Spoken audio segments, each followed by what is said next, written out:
Good evening. Welcome to Fantastic Dimensions. This is session 36 now, I think, of the campaign, I believe. Um, we'll just say session 36, and if it doesn't say session 36 on the link that you click to get here, well, you know what session it is anyway, so it doesn't matter. Right. So, back to the village of Nonsbeck. I will actually switch over here to our little village map. I shouldn't say village, the hamlet. I don't know what the difference is. Maybe it's smaller than a village because there's not really any houses yet. Just a smithy, an inn, some stables, and a church, and surrounded by some farms and such. Here in South Lincolnshire. Lincolnshire? How do you say it, Josh? Lincolnshire, yeah? Lincolnshire. Lincolnshire? Yeah, Lincolnshire. Yeah, Lincolnshire. Oh, and a hamlet is usually about 3 or 4 houses with like farmland around it. Okay, well, that's exactly what this kind of is. 3 or 4 buildings, anyway. Um, Yeah. but construction will have begun on a fifth. Merrick, you were very good to do up a floor plan here for the house, which you guys would like to build here in Nonsbeck. Excuse me, to use as a base of operations. I put it up on the screen there. Um, yeah, let's pin that. There you go. Okay. So we've got 6 rooms, a common area, a kitchen area, stairs down to the basement, and within the basement you have a library and a laboratory area. The door to the laboratory, if I'm reading this correctly, is underneath the stairs, kind of. Is that right? That's correct. Yes, or Cool. under the stairs. Cool. Got it. Sorry, I Correct. saw Klaus's group message and I didn't understand, but I think it was a joke. All right. Oh, and what did you send us, not Merrick, Rob? I just put a mark where I think the house should be built at, but everybody has a Ah, choice on it. Yeah. okay. Gotcha. All right. So a little bit of time has passed since session 34, I think, which was the last time we had the main group all together. Um, you will have, I guess, probably made the payment on the building of the house and construction will have begun. Now, you wanted to go with the kind of hybrid stone and wood construction, correct? Right. So Because you stone have for like the base part and then wood for the yeah, upper. you definitely have a stone for the you know the foundation or whatever you want to call Hmm. it. You'd have also probably stone supports, like a stone frame, pretty much with wood around it. Basically, is usually how that kind of works. I think that kind of construction. Right. And Um, then there'd probably be supports like where the room wall, you see where in the common room in the kitchen where there's that L with the room, there'd probably be like supports there oh yeah, somewhere on sure, the sure. walls. Um, it just makes the whole structure a little bit more sturdy and Right. you know um, stable, a little longer lasting, ideally. And Right. hey, you know what? If it falls into terrible disrepair for years and years, uh, it'll leave a really cool stone frame ruin. You know, um, someday maybe. Now, 6 rooms. Is that? Are you having like a all kind of 6 like bedrooms basically? Right. So there's 6 potential bedrooms, and Hmm. so people can pick and choose as they like. I was not sure whether I wanted Antonio to have a bedroom up there or if he's going to sleep down in his lab, but I figured he'd probably have a regular bedroom, Cool. just so he's not always going down there and suddenly appearing out of nowhere. Where does he even sleep? You Right. know. Now we did a little bit of the math off camera. This works out to the squares on the map, which Merrick has provided here, are actually 2.5 foot squares instead of Right. 5 or 10 foot squares. I couldn't So size them any differently, so I no, just it's went with that okay. because it was easier to make everything, centered, Got it. even. Yeah, it makes sense. Um, so basically, 4 squares by 4 squares, 16 squares, a 16 square square would be one 10-foot square by standard Right. Lamentations measurements, I guess, for property and such. So we worked it out. It works out to 32 squares of floor space, 32 10-foot squares of floor space, which using the price I've set for stone and wood hybrid construction works out to 36,000 silver pieces to have this built or whatever. Every room is 10 foot by 17.5 foot for the rooms. Bedrooms, right? Mhm. Yep. Cool. They're sizable enough for sure. You could easily fit even like a double bed in there if you really wanted to, depending on how you Right. wanted to set it up. So So there's lots of variation in there. The map software I used didn't really have things for like beds and tables. It was nice for making structures, and then like you could like print them out in battle maps and whatnot. But no, I mean I think it I looks mean, I great. just wanted to I be was kind of nice and expecting like clean. a hand-drawn graph paper with Yeah, a I was scan and send, or take a picture with a right. mobile phone and send. So that it looks I was great. gonna do that, but I everywhere I looked, I couldn't find any dang graph paper. So I'm like, well, there's got to be map stuff online. Wow, there's a graph paper shortage in Chicago, folks. Alert the Apparently, press. or there's just none in the places that I want, which is Yeah, surprising. I didn't go. I couldn't find like an Office Max near me or anything, that's all good. and I was lazy. No worries. Hey, don't call yourself that. You made this floor plan anyway, so we are live. Yes, Jose. Well, not live. I'm recording. Okay, I couldn't tell. You what? I was not sure. Oh, okay. My intro didn't give it away. Yeah. Sorry as well. It's all good, brother. It's all good. So yeah, so there we go. So we have the floor plan. It's gonna cost 36,000 to get that started. And Rob, you had you said you sent oops, that's the wrong image. Well, that's still a little flashback to last session for poor old Hobbs. Sorry about that. Let me put this image in there now. We'll go to rogues to riches. Where's the house thing? Oh no, not that. Let's put this one, the actual Hamlet map. Right. Whereabouts were you thinking of having the house built, Rob? I don't have that image that you sent because I'd have to download it and then go to the folder and Okay. open it and stuff. It was let me get the map back up again where I can see Sure. it. There's It plenty was of roadside space. tentatively. We have to first. We have to. I wanted to ask some questions before even. Okay, so we got stables and stuff over. Would be over to our right if we're facing the church. Now, which way does the wind blow? We don't want to be downwind from those stables. You know what I'm saying? Because it's going to be stinky.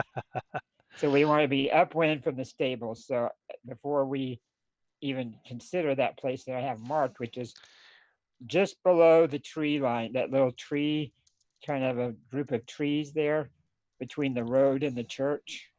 There's a group of trees. Based on what you're saying, Rob, you see that one building down at the bottom there? That's the smithy, and then where you're saying the stables, and those are both off to the right. I can't Right. imagine they'd want the inn and the church downwind from the stables and the smithy. True. Well, Yeah, that's a good according point. to weather statistics, the prevailing winds in the UK, which in this time period would just be England, the prevailing winds in England come from the southwest. So I believe, is there even Oh a yeah, there we go. north-south? Yeah, there's a thing. Yeah. There's at the bottom left there. There's a little N Yeah. pointing Yep. north. So there you go. So Yeah, yeah, so so that'd be the perfect. church and the inn are not downwind from the stables. Neither is the smithy. So I guess you'd want to go along that road on the southern portion of the map, not on the eastern portion of the map. Right. Yeah. It Hey, would, does my what I was looking at is where those tree lines are. There's a clump of trees, and then there's the house would be between that and the road. And so we would not have to be looking at the church all the time because certain people in excuse me, certain people in our group aren't, church people. Plus, it gives us a block from the inn. The tree lines would give us a little bit of a block from the inn where we're not. okay, so you want to be kind of off the map there a little bit to the west. well, not really off the map, but just kind of Because the between the house wouldn't road and the fit anywhere trees. else there except for like right beside the smithy across the street from the inn. Yeah, no, I'm looking at the tree line. Do you see the trees? It's between the hill and the road on the left-hand side, right above the north, right about where it says north, and the point is Yeah, I see over those the road. trees. Yeah. Okay, if you move over to the left from the point of that compass, Mm-hmm. you move over to the left, maybe, I don't know what it would be, just right in where the trees have a little horn shape there. If you look at it closely, Yeah. okay, kind of Um. not way up there by the trees, but between the road and the trees there. So you want to cut some trees down because the house. I figure the house is probably it's a little smaller than the inn or the church, Oh, but it's it's gonna be that big. the house is probably bigger than the smithy. I'm guessing. But yeah, you can work it out. You want to be somewhere down there. I get you. Yeah, yeah, somewhere in that area. Yeah, that's my thoughts. It's Maybe up to even a little bit everybody further else. west, Yeah, a little bit off the map, even just to yeah, make sure you get that clump of trees kind of between you and the church. yeah, exactly. Yeah, yeah. Um, But that'd that's be up to fine everybody else too. by me. Does anybody else have an issue with that? You definitely would not be downwind from the stables most time. And also, you'd be a little bit further away from the smithy, so the hammering wouldn't necessarily Right. wake you up every morning. It's 40 by 50 feet in the dimensions that I have there. Okay. I don't know what the dimensions are of those other buildings there, but Right.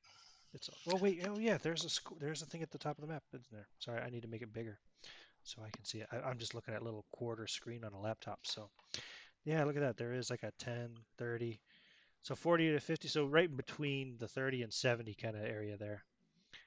Um, yeah, it might just fit right up there, kind of right up against the woods there, the just southwest of the map key or the map compass, I should say. Yep. Mm. And I had another little thing I was thinking about there. I wanted to run by people when we get the basement made. What I was thinking of is, I think I mentioned last time, have a big barrel, that basically is empty that we'd open up and we could have a door and another place or whatever. But what I was thinking, what would be nice to have down there in that basement is a barrel that we could open up and fit into, of course, and that would lead to a tunnel that would go out into those woods. So we'd have an escape hatch if we ever needed to leave, like something happened and we needed to get out of the building without being seen. I We could like go that out that idea. way. And we could keep it locked down in the basement, the door that would lead out to the tunnel. But that would be something we'd have to build ourselves. Otherwise, everybody in the world would know that, what's going on out there.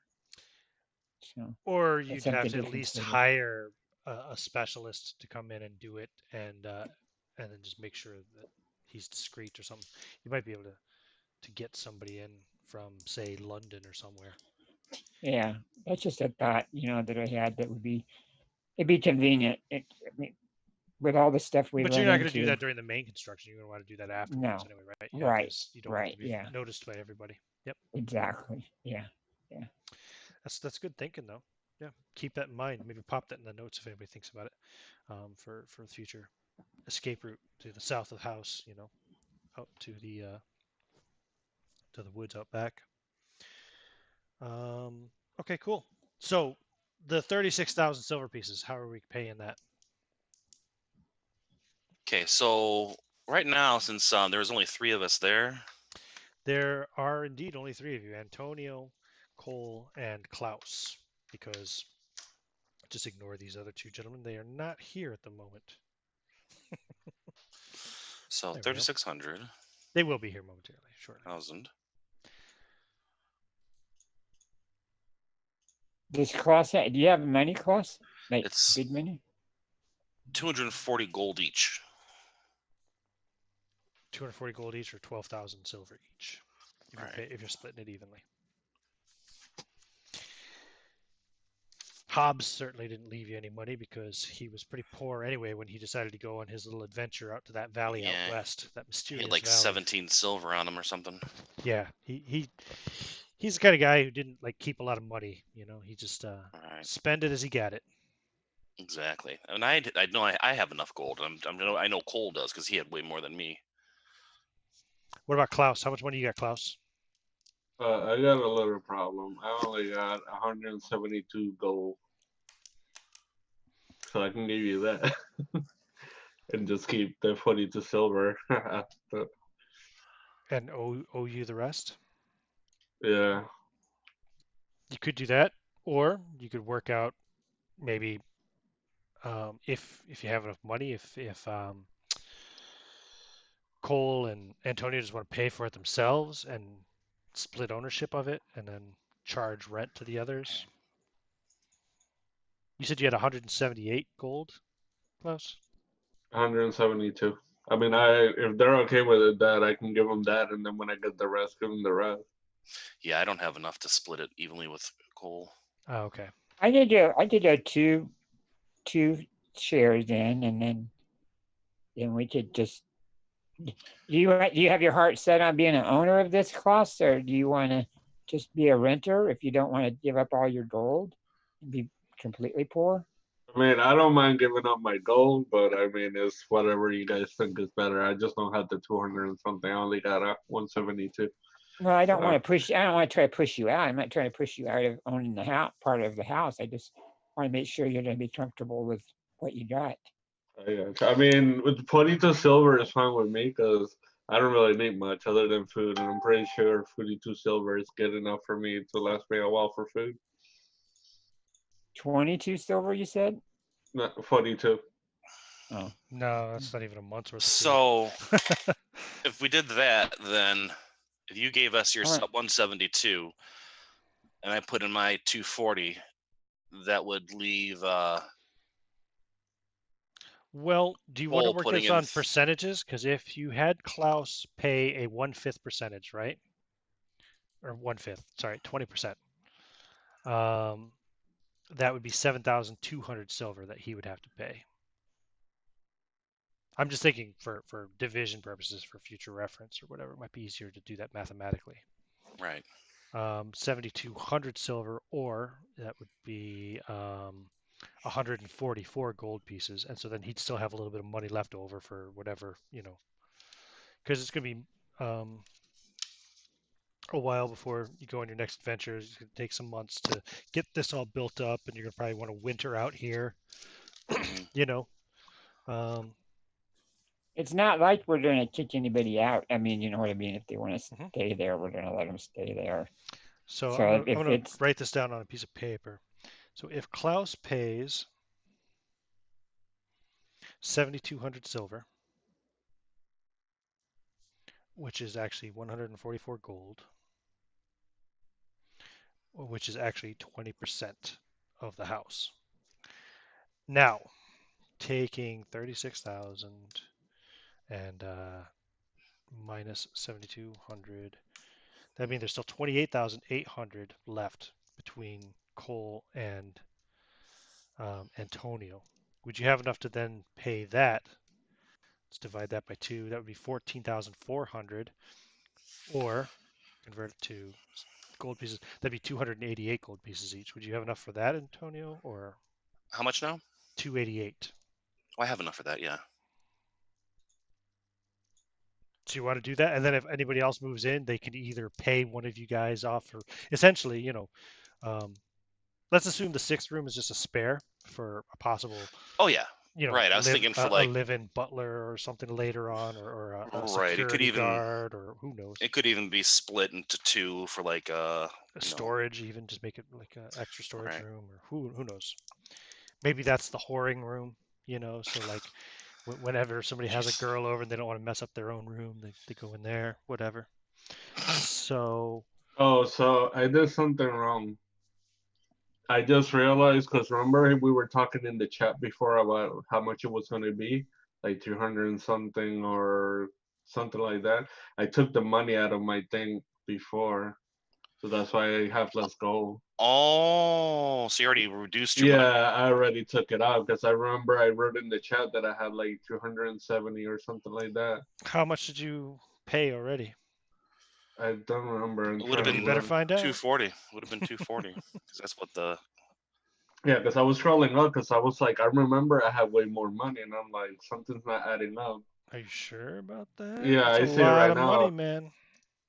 I see it You here. got a lot of I money. put Yeah. I have 372 gold. I can give 370, and then he's put something about 250. So I remember I took it out of my Right. sheet. It should Yeah, only have been 240 So though. it was and 240. then yeah, it said 240. So I had taken the money out of my thing. Yeah. Okay, so you guys split it 3 ways already? Yes, but I So haven't taken it off my 240 sheet yet. times 3 would have been 720 gold, which would have been, yeah, okay, got it. Okay, so in Yeah, that my case my then, bad about that. I'll just scratch off everything I already wrote. That's what I get for using pen. And we'll just say Klaus, Antonio, and Cole are equal part owners. Cool. So 240 gold pieces that Cole and Antonio had to pay. Excellent. I've just taken it off my sheet. Leaves me with 72. 33.3% each, basically, of the home. Okay, cool. Now that that's out of the way,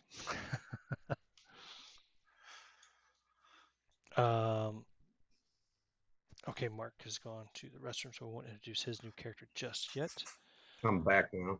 Oh, you're back. Okay, cool. I don't know how long we put that message up. I just saw it. Sorry. So close this. No, I better leave that up just in case we need it. Okay, cool. Now, so I don't know how long it would take to build a house of that size, but I'm guessing. I mean, if you're hiring the labor, getting those guys to work on it, it should probably take at least what 3 months to build. Don't you think? Is that reasonable, or do you think that's too quick?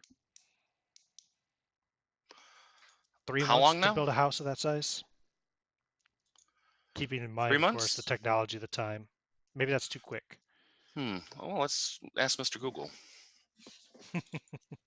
How long would it take to build a 6-bedroom, 2-story house 5 months, in 17th century England? 5 months, 6 months.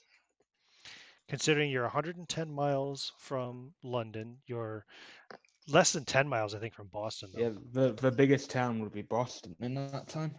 Okay, so it Around that said area. here. This is from the Plymouth plantation, but it says it usually took about 2 to 3 months to make a house, from framing it to covering it with clapboards to making the wattle and daub and finally thatching the wood, the roof. Work on finishing touches went on for some few 4 months after that, even after the family began living in it.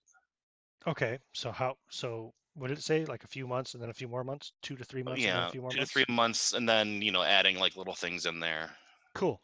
like That finishing works. touches. Yeah, Those Um, houses were probably smaller than what we're building now. true. Yeah. yeah, But they also, I don't think, had access to all the technology because they were, Right. They were in America, not England, right there Oh. with everybody. we are out in the let's middle of nowhere. get down to today's notes. The date last week, excuse me, when last we left off with you guys, actually, when last I left off with you guys, it was like the 10th of September. And then a week later, Hobbs went on his own little solo adventure with his new hired friends, since none of his real friends wanted to go with him. And so you could have probably got the construction kind of started during that week anyway. So I'll pull up my calendar for 1632. I have it here bookmarked. Looking for Rogues to Riches, and I'm looking for Moon Phases calendar, September 1632. There we go. Okay. So let's say, let's consider potential labor issues or whatever. Let's say 6 months. Yeah. hmm That's what it says here. 6 months, And you modern probably times. want to stay there anyway to overlook all the finishing touches, make sure all is all done properly anyway. So that would take us into March of 1633 before the construction's done. Construction of home finishes mid-March 1633. Okay. Now, of course, other things will happen at that time. We're not going to just boom, it's 6 months later. I will introduce first, I guess, let's see here. During that time, obviously, while you're getting the early stages of the house, planning and everything getting worked out, Hobbs will go on his venture. He says he wants to go explore because he can't afford to pitch in on the construction anyway. He's not an owner of the home. So he decides he's going to go explore that valley and see if he can find that treasure out to the west that the stable boy,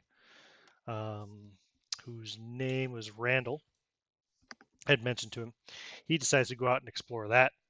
He hires a few first level adventurers, a few new, wide eyed, fresh faced first time adventurers to go with him on that quest. And he never comes back.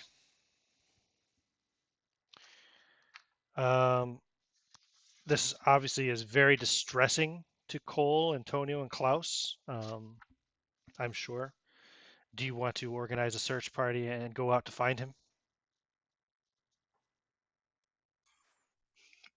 I'm honestly not really concerned if he never shows back up again. Oh, I didn't know him that well, so I would say it would be up to them too, because they knew him better. mm-hmm. I'm Cole? also preoccupied with copying my spellbook over. Plus, I gave him my blessing, so I'm pretty sure he's okay.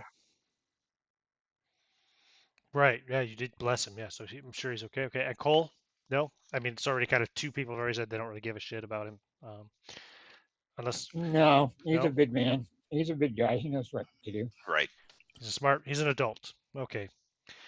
Oh, okay.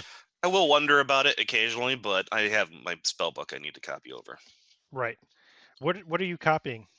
Are you I'm copying? copying. So the only spell I have in the new book right now is Unseen Servant. Okay, so you're copying spells from. I need to copy the Malleus over into my new spell book. Oh, that's right. Yes, because of course your other one got destroyed. Right. Where did that happen? That happened in the Holy Roman Empire. God, that was a long time ago. Yeah, geez, yeah, you really Yeah. do need to get that copied over. Right. Have you already calculated the costs and everything for all that? No, I haven't yet. I think I can do up to 3rd level spells now, right? Yeah. Yeah, I mean it's cost per spell that you have in your spell book anyway. You have a list Exactly. of what all you have in that, yeah. Right. Well, let's just get that math out of the way real quick. And then I'll introduce Sullivan and reintroduce Medina. So let's see here. Here's what I'm looking for. So copying spells. Transcribing a spell from spellbook to spellbook. Spell level times D3 days at 10 silver pieces per day. So I have a D3 here. Okay. So let's see here. Actually, yeah, we So can I do already it. We can do it in bulk. Just tell me how many first level spells you have. should it be by spell or Yeah, but I mean, I can just roll a bunch of dice and get it all out of the way, I have because I assume you're not 10 going to run out of money. I have 10 first level spells. 10 first level spells. So 4. So let's see. That's 2, 4, 6, 7, 9, 11, 13, 15, plus 2 more. 16, 18. 18 times And 1, it's 10 of silver per course. day. And so that's 180 silver. Okay. And it takes 18 days to copy over all your first level spells. Okay. So then 2nd level spells I have 7. 7. So that's 2, 4, 6, 7, 8, 9, plus 3 more here. 12, 14, 16 times 2 is 32. So that takes 32 days to copy your second level spells and costs you another 320 silver. So you're up to 500 silver total so far. Okay. And then I have 4 5th level spells. Third level spells? 3rd level spells, right? Okay. I mean, good benefit level spells, but I only have 2 5th, but I can't cast those yet, so I'm not going to bother with them. okay. So you're just gonna have it 4 third level spells. Right. So that's 3, 6, 9, 11 times 3 is 33. Another 33 days and 330 silver pieces. So a total of 830 silver pieces in total. 830. Mhm. Okay. Okay. And what's that? So it took you 83 days, not quite 3 months to copy all that stuff over. All right, so that's 16 gold and 30 silver. Okay. Excellent. Good. I can That wasn't spare as that. wasn't as tedious as I thought it could be. Okay. Now, let's see in what order. First, I will introduce Sullivan, new player character to the party. So let me pull your image back up here. There he is. Now, we are welcoming a new player to the game today. Mark is joining us. I hope he and brought playing. cookies. Mark, why don't you go ahead and give us a little introduction to your character? Tell us what this isn't necessarily what the other characters know about you, but just tell us what you want, I guess, us as players and possibly anybody who's watching the campaign to know about you from the get-go, and like description, etc. All right, he's a 30-year-old. I was part of the Anglican Church, but I got excommunicated for being a little too lenient with a witch, suggesting that maybe it wasn't so bad, and they kicked me out. So now I'm just kind of rogue, but God still answers my prayers. So who needs the church? Excellent. So I yeah, work, so he's a cleric, yeah, and a bit of kind of like an outlaw cleric. That's cool. yeah, and he's wearing like that Puritan hat, like the picture, I love cloak, those leather hats. armor. I do carry 2 pistols and a long sword. And yeah, I'm looking for evil to kill. All right. And as such, as kind of an excommunicado, I don't know if that's what they call it in the Anglican Church or not. They probably do. Why not? They pretty much do everything the Catholics do, just a Yeah, little bit pretty differently, much. and call it a completely different faction. So I'm a um, heretic. they recognize pretty much the same saints and all that anyway. Um, so yeah, so as a excommunicado from the Anglican Church, somebody has sent you to Nonsbeck to meet up with Father Christopher at the Church of St. Margaret of Nonsbeck, which again is on our map there. That's the church up on the hill behind the inn. I'll read a little description of it. I don't know if, yeah, nobody went to it before when you guys came to Nonsbeck, I don't think. So what can I tell you about the Church of St. Margaret of Nonsbeck? And you would know some more details about it being a holy man yourself. So from the outside, the Church of St. Margaret of Nonsbeck is a typical rural parish church. A squat rectangle of mottled reddish-brown stone, gray mortar, sporting a dark red roof and stained glass windows, sitting atop a small hill. It's about a 30-foot high hill total. The main entrance to the church is via the west end of the building, with well-worn steps leading up to the front door, cutting through the steep hillside. Inscribed on the stone lintel above the main door are the words Jesu et Margaret recipiunt, meaning Jesus and Margaret welcome or receive you, depending on how you want to interpret the Latin. We'll say Jesus and Margaret welcome you. Can I roll for Latin? Yes, you can. What's your intelligence Um, modifier, I should say? 13. What is it? 13. Okay, so you have a +1 modifier. You know what? I'm going to give you an extra +1 because you were a priest of the church as well. So roll with a total of +2. Cool. Made it. Rolled a 2. Okay, yes, you do speak and read Latin. You can write that on your character sheet. Excellent. Inside, the stonework of the church is much more elaborate, rivaling on a smaller scale any Gothic cathedral that you may have visited. On sunny days, the 12 stained glass windows are positively dazzling. Each of the windows depicts one of the stations of the cross, though curiously, the last two on the traditional list, which would be Christ's removal from the cross and placement in the tomb, are omitted. The sixth station, which would normally depict Saint Veronica wiping the face of a weary Christ, instead anachronistically depicts Saint Margaret of Nonsbeck in her place.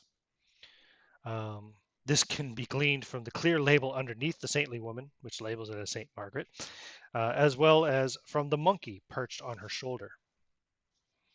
Oh yeah, we'll get to that. Additionally, there is absolutely no depiction of the resurrection in any of the iconography decorating the interior of this church. Instead, two major themes emerge from the elaborate bas-relief stone carvings covering nearly every surface of the wall. The first is that of the woman and the monkey. The woman is dressed as a rich widow, attending to the poor and sickly. Her monkey accompanies her everywhere she goes, and in several of the carvings, a scroll or ribbon of words comes out of its mouth, instructing the woman to remain steadfast in her tending of the needy. One scene shows the monkey in conversation with a donkey. The woman stands behind the monkey, and a man dressed as a wizard rides the donkey. The words exchanged between the two animals have been deliberately erased, leaving an array of illegible scratches. All of the locals, including Father Christopher and Deacon Gurnett, will readily identify this woman as St. Margaret, who was well known for her acts of charity and for her miraculous talking monkey. The wizard riding the donkey is unknown to the parishioners, but the priest and his assistant can readily identify them as Balaam and his ass from chapter 22 of the book of Numbers. And they would have probably shared that with you, being, a cleric who's kind of staying in the church for a time until you find your footing. The other major theme of the interior decor of the church is the priest holding the scroll. This figure appears interacting with a wide number of figures, from the supreme deity seated on his throne in heaven to Christ, various angels, the grim reaper, a group of crocodiles, and what might either be a satyr or Satan. A similar figure can be seen in the background of the stained glass Stations of the Cross as a minor figure in the crowd scenes. In each of these depictions, the scroll is rolled up and hence unreadable. Only one image in the church shows the scroll open, and that is carved on the east side of the altar, where it would normally only be seen by the officiant at Mass. In this image, which you probably have noticed as you're kind of looking around the church and kind of exploring your new surroundings, Sullivan. Yeah, if I'm staying here, I'm gonna snoop around the whole place eventually. Sure. In this image, the priest holds the scroll open to display for a nude woman with horns on her head. The scroll, does it say here? Yeah, it looks to be a map with a chalice in the upper left corner. The detail, however, is not sufficient enough to really make anything out, other than the fact that it looks like some kind of a map with a chalice in the corner. It's totally unidentifiable, but since you probably would have stayed here for a little bit, you would know that the entire community, including some 6 dozen farmers in the adjacent areas, can be found here for the celebration of Sunday Mass and the observance of various holy days. And on any other day, anywhere up to like maybe 5 people will be in the building. Of course, the people you see the most often here, aside from yourself, would be Father Christoph, who is a sandy-haired fellow with an earnest but handsome demeanor marred by a single hairy wart on his left cheek.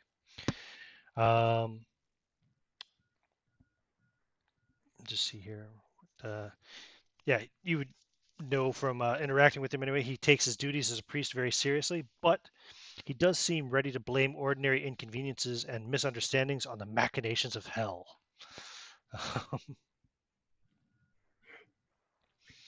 He once blamed knocking over his ink pot on direct intervention by Satan himself. He's better trained than most country priests, well versed in theology, and speaks several languages. It's a pretty open secret amongst the parishioners that although he has never needed it in his 10 years living here in Nonsbeck, he does keep a dagger on his person at all times. You would have noticed this too, staying in the church for a while. Right. He sleeps in a small chamber accessible from a door next to the lectern. Then there's Deacon Gurnett. I think that's how you pronounce that. Girnot. Gernot. He's usually just introduced as Brother Gernot. He's kind of a Weasley little greaseball of a clerical assistant.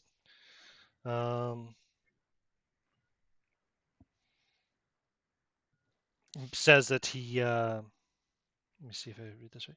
Yeah, says that he had met Father Christopher in the university in Heidelberg, which is in the Holy Roman Empire, I believe.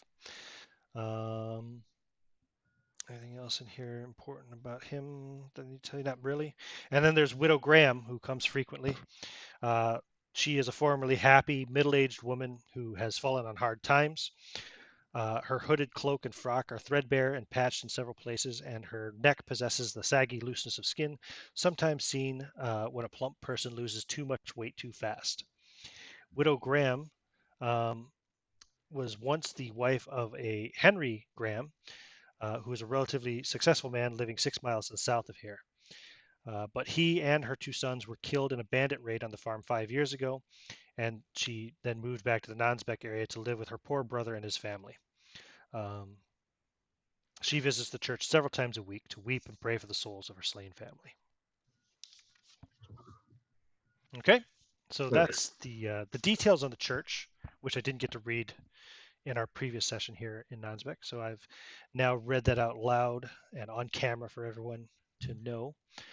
How long have I been in town? Have I been in town longer than them to see this construction starting? Yeah, I think that probably works best. So they start planning the construction probably within their first week in town and start bringing in supplies and laborers and such, which will keep the inn busy.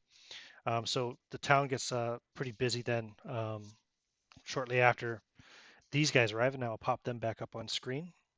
We have Klaus and Antonio and Cole. There we go. So I've seen these new guys come to town, they start building stuff, and I never see them at church.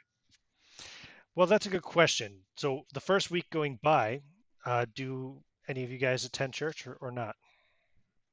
Klaus, do you go to church? I would to check it out and see how it is and see if I think the church is corrupt or not. Doesn't seem to be, no. Father Christopher seems to be a rather serious Anglican priest.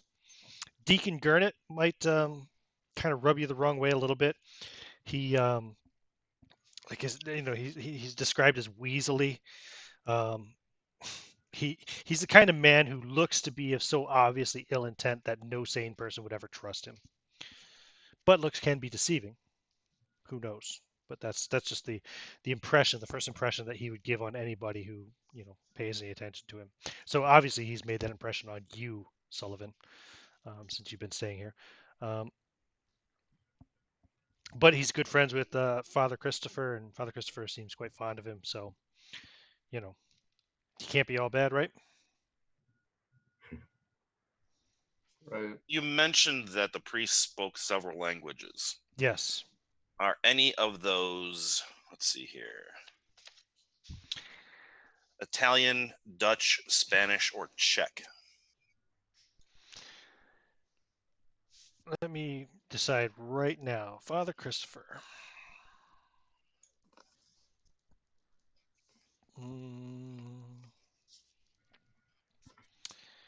So English is, of course, his native language. He speaks German because he went to university there for some time. Right. He speaks French, of course. He'd speak Dutch. Excellent. Absolutely. I would say he speaks Spanish. Those all seem to be like logical languages for him to speak, being the part of the world in which he's grown up and lived. I will roll for Italian. That seems fair. He speaks Italian. Excellent. So, Man, he's really, really good at languages. he might be someone I'd want to speak with to learn English. And Deacon Gurnett But then again, speaks. Cole speaks Dutch and English. I could learn from him. Deacon Gurnett also speaks English, Dutch, and German. I think me and Antonio, or Paul and Antonio, were going to kind of trade off. He was going to teach me some Italian or something that he knew, and I was going to teach him English at the same time. Remember we talked about that a few weeks ago, I think. Absolutely, yeah. You guys could have been doing that over the last 6 months or so. Although, yeah, I mean, shit, Cole doesn't have much else going on. So that's something you guys could be working on for sure. And I would not be. I may like if there's like special occasions, like Saints days or something like that. I might attend the church, but I wouldn't go regularly You don't because go to I would Sunday label Mass. because I would label myself as a lapsed Catholic, Okay. and I would rather not having my own interpretation with Christ. Hint, hint. I would not want to sully their celebration of the man. What about Wink, you, wink, Cole? nudge, nudge. He would attend just enough to be what would I guess would be called kind of a regular, just to how people go to church just to show up and be part of the congregation or So whatever, you're but there not every really Sunday involved. and on any major. Yeah, You might show yeah, up on a Saints Day or something, but not necessarily. right. Yeah, yeah. Definitely, It's you're not an every Sunday attendee though. You're one of those guys who just shows up to sure. take communion, make himself feel better. Like, oh yeah, I'm going to heaven this week, and yeah, No, and I don't then know and that then he straight to believes the all that. pub afterwards, right? Yeah. There you go. Yeah. Don't get me wrong, I'll be Uh, down at the tavern having a drink too sometimes. Yeah. a lip service layperson. I do believe. Let me double check here. When I look at because I actually have a kind of a random attendees list or a random customer list for the inn, and I do believe that yeah, Father Christopher and Deacon Gurnett both also go to the inn from time to time as well. So Father Christopher has a tendency to weep in his ale before geez. the night is over. Don't mess with that plant, dummy. Sorry, my cat was trying to eat my wife's flowers. Thankfully, these books are really soft, and I can just smack her in the head. There you go. Stop it. Sorry. Oh, Ian, I decided to like at some point I do want to try the whole holy water thing, so might as well just in case. You never know. Yeah, you've got enough time over the time period. So the question would be, how many bless spells are you able to prepare at a time? Let me check 1 second.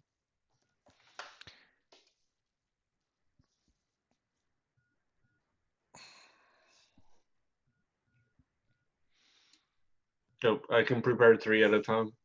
So what you could do is you only need to use one spell for the first 9 days. One spell each day for the 9 days.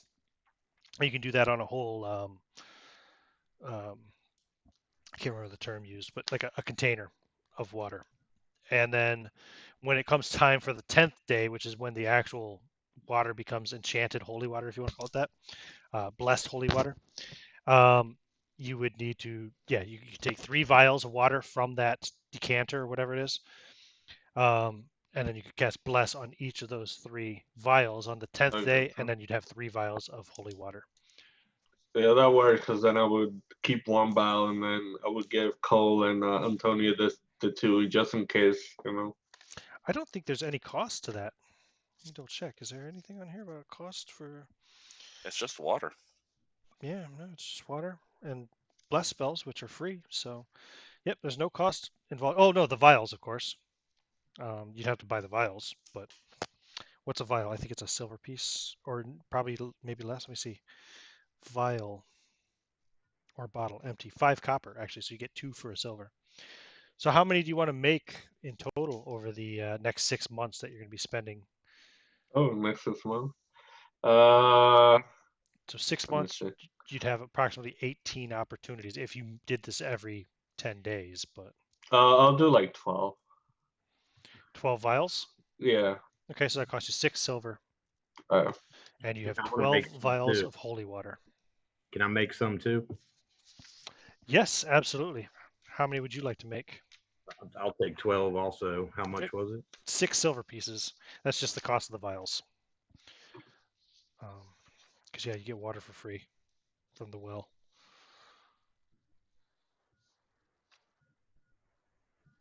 All right. Oh yes. Did you want to make a well also for the house?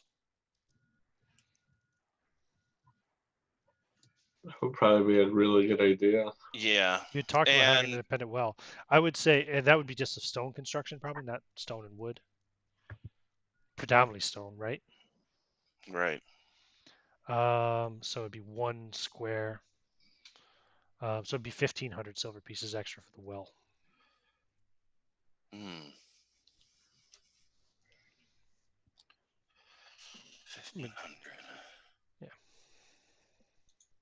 So it'd be pretty labor intensive to dig the well and build Right. the framing and So I was curious if I can do something. what's that? While we're staying in town and the house is being built and stuff, Klaus would try to meet people who are like farmers in the area who own land and see if any of them need help. Yeah. And if they do, he would help them. And then eventually he would see if there'd be any chance that he could either borrow like a plot of land that they're not using, like a little bit, so he can plant some crops, or if he could pay them to use like a little part. Okay. I mean, even if they say no, he would try to help But some at of the them. very least, you would help some families with farming, and you would get food. You know what I mean? At least, I mean, you'd be like working for food. Yeah. In fact, I mean, if you were helping these families on a regular basis, I would say you would be able to get enough like food stuff from them, whether it's meat, vegetables, whatever, to feed the entire household free of charge. Alright. Well, yeah, I'd be cool with And you that. could call it the Lord's work, right? Since you're a cleric, Sure. it's like the Good Samaritan stuff or whatever kind of thing. You refuse, you don't want pay, but they pay you in food. Yeah, I don't want to pay. I was trying to do the other thing, but if it doesn't And work, it I'm also pretty allows you to good. learn a lot of farming skills, right? If you do that True. for 6 months. So, Granted, it so cancels in the winter, but yeah. between whatever we're doing, I definitely want to do that. Like during the day, he will wake up early and help whoever. Yeah, that's cool. That's a good use of your time, and that kind of works towards your future plans um, of having a farm of your own at some point. So awesome. Now back to Sullivan and introduce him to the party. Yeah, so Sullivan. So as to answer your question that you probably asked 10 minutes ago, but Cole, uh, he's a warrior of the group, fighter of the group. He definitely attends church every Sunday. Um, Antonio, the Italian, he only kind of shows up maybe on the big day, the big mass days, the big saints days or whatever, and he kind of keeps a distance to some extent from regular church services. And Klaus, I guess, probably attends pretty regularly as well, kind of similar to Cole. So All right, so I could have a chance to see these guys and meet them over time. absolutely, yeah. And now, given that they have moved to town recently, they're staying at the inn for the first few months while the house gets built. Um, but So what you you definitely guys? get word very quickly that they're adventurers, which would probably appeal to you given that your current situation, etc. Yeah. So what made y'all want to build a house in this small place? Let's say you're sitting in the inn, the Nonsbeck Inn, having this discussion after mass, maybe on a Sunday. Sure, ever drinks. It's a lovely village. Is there any? Is there anywhere to buy stuff here, or do we got to go to the next town over? There are merchants who frequent the Oh, inn. they come into I'll town. tell you, there is oh, I put their names up on the thing. Let me go back up. I should actually just drag that back down here. I need to shorten our notes document at some stages, delete all these old days. Let's see here, because I've renamed them. The document I'm using was originally written for a German um, hamlet, but I've moved it to South Lincolnshire. So I'm still on the wrong page. One more page. England. Yeah, there's Christian of Albuquerque and Alistair of Wigtoft, who are both kind of traders, merchants, etc. Um, do I have any information on them here? Can I interrupt just real quick Yeah, 1 second?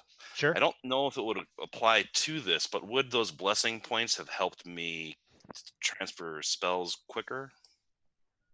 No, because you can't use it for magical activities, remember? Right, that's what I thought. Yep. So, yeah, so one of the encounters that can happen in the inn every day is a trader with 1d6 mule or oxen pulled wagons loaded with goods and a driver or guard for each wagon past the first. The two most common traders to pass through the area are, again, the names that I changed to Christian of Albuquerque and Alistair of Wigtoft. They will gladly sell anything which you can find on the miscellaneous equipment list to the adventurers, um, but they possess no more than one kind of item the party needs per mule which they have with them. So if they have, so I roll d6 on this particular day, they have 4 mules with them. That means there's 4 different items that you could be looking for that they might have. I'm not trying to buy anything. I'm just getting an idea. Like this is a small ass place. There's Yeah, no merchants or anything, nope. so There's just a smithy. pretty out of the way place to settle down.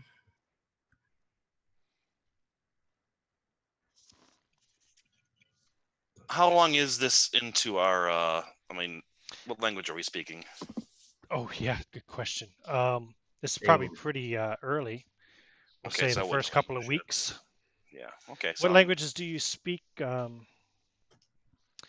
Just English and what was the other language we rolled for? And Latin so far, right? Latin so Solo. far, yeah. Do you want to roll for Dutch, Sure. which is kind of what's been the common language of the party so far? No Dutch. No Failed Dutch. Dutch. Okay. So probably be speaking to Cole or Klaus. Klaus, Klaus doesn't speak English either, does he? Yeah. I thought. Remember, you had me roll the second time because I thought I hadn't rolled, but it turns out that when I came back, I had rolled and I failed, so I don't speak Right. English. Yeah. So you're also learning English with Antonio. So you'd be speaking to Cole because he's the only one that speaks English in the party. But so Cole, do you have an answer for his question? What are you doing here? Nah. What was your question exactly? Just why would y'all settle in such a small little hamlet? It's basically a mud hole. That's kind of a nice little place to be away from the city, and people seem to be friendly here, and land was fairly cheap comparatively to London. Yeah. Yeah, but I don't like the big cities myself either.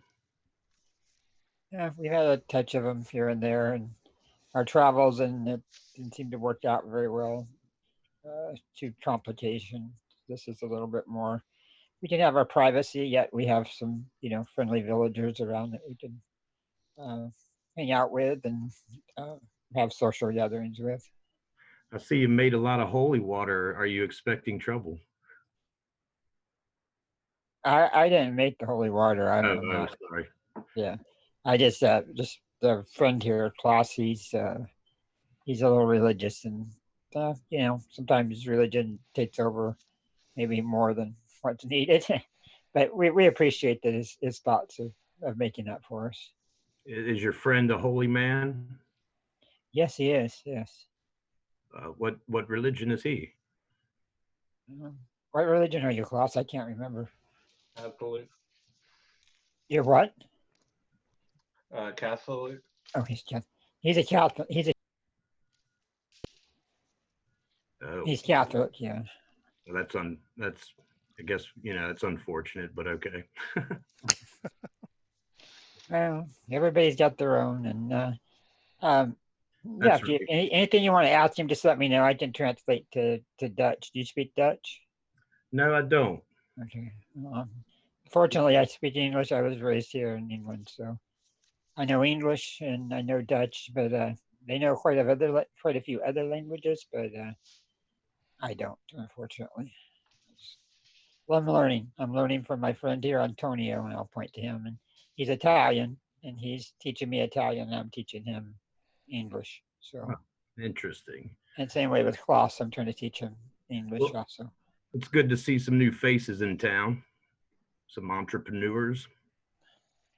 Well, well, we're hoping we get the house settled and be able to move into it soon, and actually have a permanent residence instead of being a bunch of wanderers. True. I've been staying at the church, but the garrote dude's a little Weasley, and the priest cries in his beer. So I'm looking for probably not to stay there much longer. But I don't want to move in with no farmers either. So what do you do for to earn your keep? I do the Lord's work wherever it takes me or whatever may need to be done. So you're a holy man or a priest or Yeah, I was once a priest.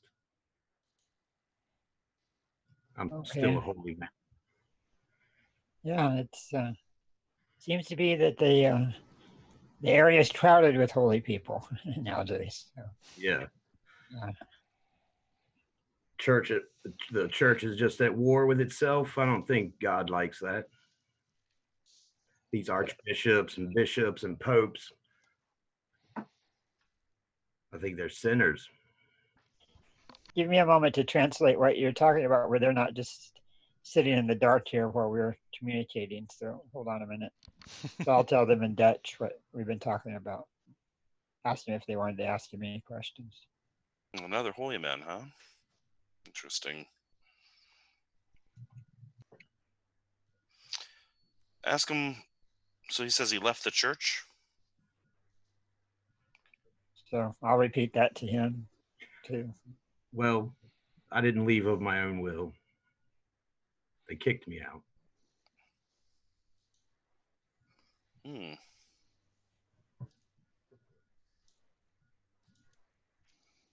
We didn't agree on certain dogmas.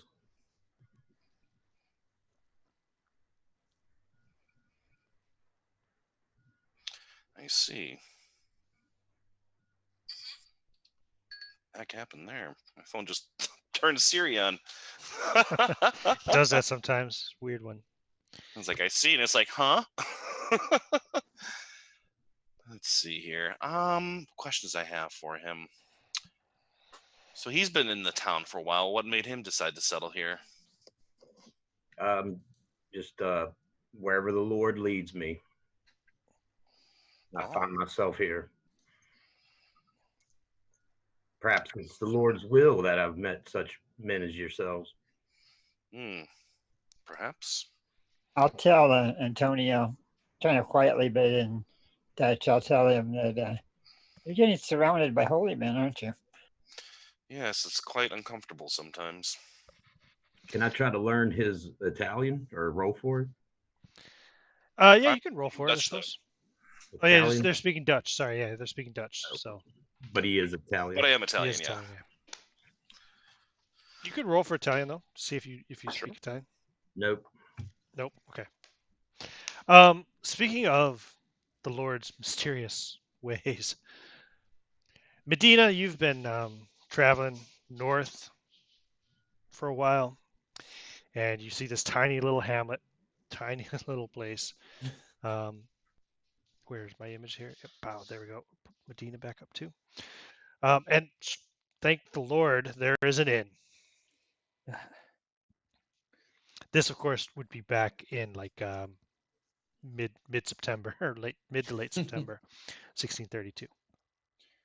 Yeah, I'm a little bit different in when I do enter the inn, I'll have my hood up. I also now have a burn mark along the right side of my face. It's a giant burn. All right, conversation pieces for later. Do you have a bunch of kids with you? Nope. Nope. I don't have those kids with me. There, I took them somewhere, and well, I took them to the orphanage, and then I've been on my own journey, which maybe will be a conversation point. So you walk into this inn. Um, it's got a sign above the door that's so weathered and worn that you can't really read it. Mm. Where's the thing about it here? Um, yeah, it's totally ineligible. However, I thought there was something on there. Like there's an image of something on there. It looks like it might be a cow or something. Hmm. But like I said, it's pretty weathered and worn. Um, but yeah, it's an inn, and like if you keep going, you're going to be walking into the fens here again pretty soon. So Yeah. pretty miserable little area. Yeah. Very Might be. miserable. And weather-wise, it is. It's actually not too bad. Okay. Um, Partly cloudy, not raining. Uh, So a ag- decent summer day in that sense. Again, when I enter, I won't be too visible because I do have my hood up. So then, so yeah, I'll enter, but I'll When enter you the inn. walk into the inn, Yep. let me tell you what you see. So you see a portly, mustachioed, middle-aged fellow behind the bar. Um, you see a bright-eyed, black-haired, late teenage girl, obviously the beauty of the village, working as the server in the common room here, serving ale and food. You get a whiff of some kind of like yeah, some kind of stew, some meaty, hearty stew. Um, and let me see what else you find here. Oh, roll 1d10 twice. Okay. Um, there are sitting in one group. Um, 11 plus 3, 14 ruffians sitting in a group, all in kind of like leather armor. Half of them have like short bows. All of them have various sorts of melee weapons. They're probably mercenaries or bandits or some such. They're sitting in one group. Um, there's also a boy sitting with let's see, 1d4 minus 1, sitting with three other lads at another table. The boy, the kind of the bigger of the lads, is an older of the lads. He's acting real macho and looks pretty obvious to you that he's trying to make an impression on the serving girl, but she just kind of laughs and ignores him for the most part. Um, and then at another grouping, you see Antonio, Cole, Klaus, and Sullivan. Ah, shit. Yeah, I'll try to avoid eye contact. I'll just go straight to the bar. Antonio, you see Medina quickly try to avoid eye contact with you and walk to the bar. He's got a hood on. He looks like he's obviously trying to hide from you. Interesting. I am also trying to avoid what I would class as the bandits because I'm a bit wary of those kind of people at this moment in time. Hmm.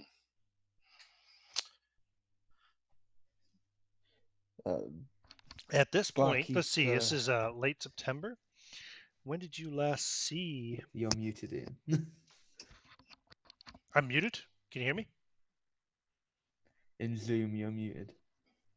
I didn't realize I muted myself on Yeah. Zoom. That's weird. There we Okay. go. So this is late September.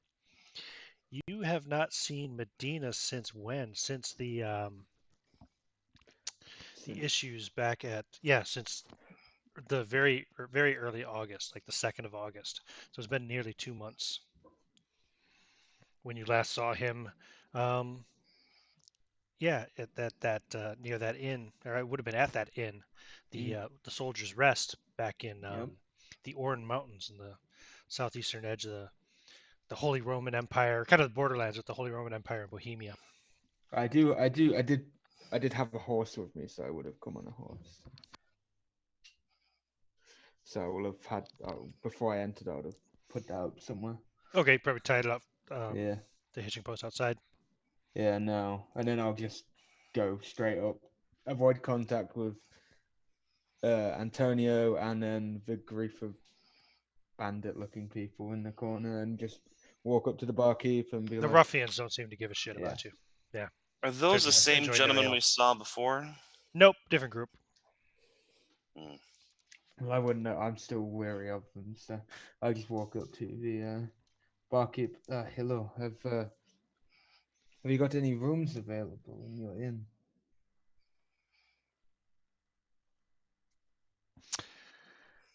Oh, let's see. Sorry, you're talking to me. Yeah. Oh yeah, I'm the game master. Yeah. Inns. Let's see. So currently, Antonio, Klaus, and Cole each have a room here.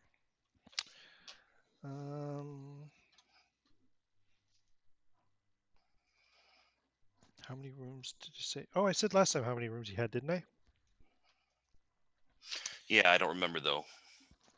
I know we have 4. I want to say it We was had 3. eight rooms. Yeah, it was 8 rooms, and then like one room. So there was 5 on one side of the hall, and there was 3 on the other side of the hall. But then there was also one big room on that side as well. That was like double the size of the normal rooms. So yes, I have a room. It costs 2 silver pieces per night. Yes. Unless, of course, you want something a little bit more. Oh no, yeah, the fancy room is not available because Antonio is renting that room. I apologize. No, Right. So yeah, it's 2 silver pieces per night. Yeah, that's fine. I am only going to stay for a couple of nights. I just need a nicer place to sleep. I've been roughing it in the wilds for a while. He kind of wrinkles his nose and says, "Yes, I see. Well, Also, could I get some food and a drink? Yeah, but well, when I say drink, just milk or water or something like that. Non-alcoholic. oh well, very well, okay. And yeah, I can get you a bit of bread with a little soup, or if you want something a little bit more hearty, I can get you a nice bowl of lamb stew. Or if you feel like going all out, I could have the missus cook you up a nice steak and some potatoes." I will just take the soup. I'll take the soup. It'll be. Very well. 2 copper. I give him I give him 1 silver for it, like Okay. couple of silver for it. Couple Yeah, silver 2 for the silver. room, and then Yep. a Yeah, a couple couple more of silver for a room, and then a couple more silver. So Oh, a very well. biggish tip. Yeah, it's quite a big tip. Very good. I have a question.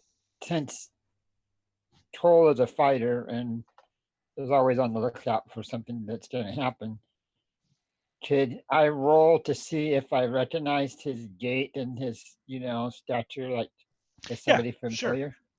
We will call it a wisdom roll. Roll a d20. Okay. I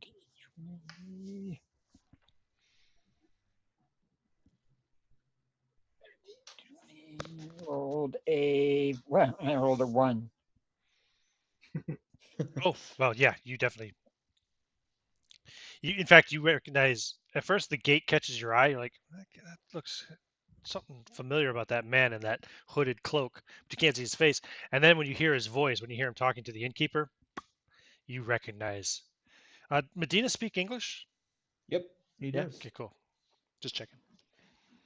He won't speak it. He does speak it, but he won't speak it very well on purpose. Yep. So you recognize the voice as well, then Cole. And Klaus never met Medina, I don't think so. Yeah. Nope. Am I sitting next to Merrick or to that Antonio? I kind of imagine you're sitting next to Sullivan and across from Antonio and Klaus, so you can look at them when you're translating. Okay. That's the way I envision it. I mean, if you want to say you're sitting next to him, you can, but I would imagine you're sitting like across from him. And the table's big enough. If I took my foot, can I touch Merrick's Sure. foot?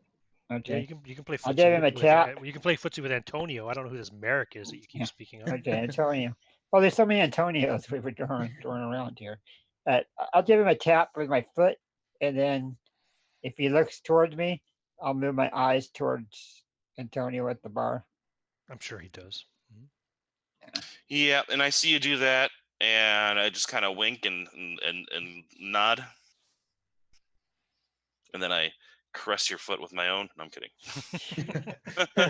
Yeah, let's don't go that far. No, Do no I foot notice them noticing this guy? Um, It's kind of in the middle of our conversation. yeah, sure. You know that fella. Mm. Oh, I don't know what he said.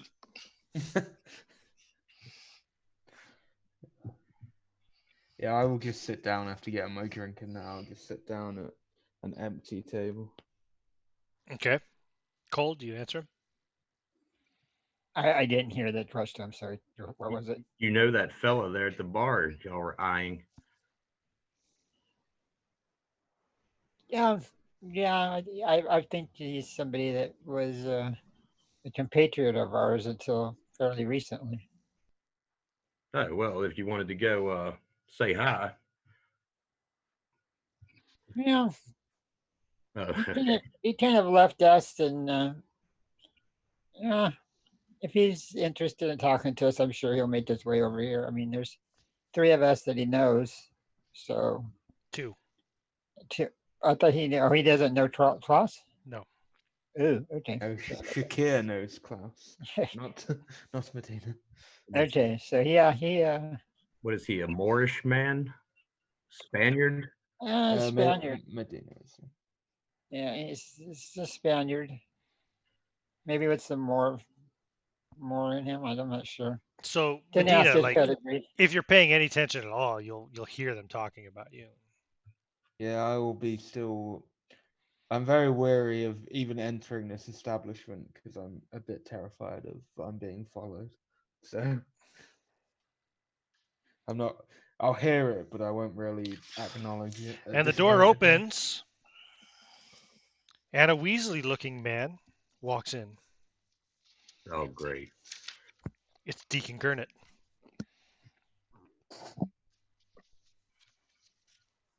And he goes up to the bar and gets a mug of ale and comes over and sits down right across from you, Medina,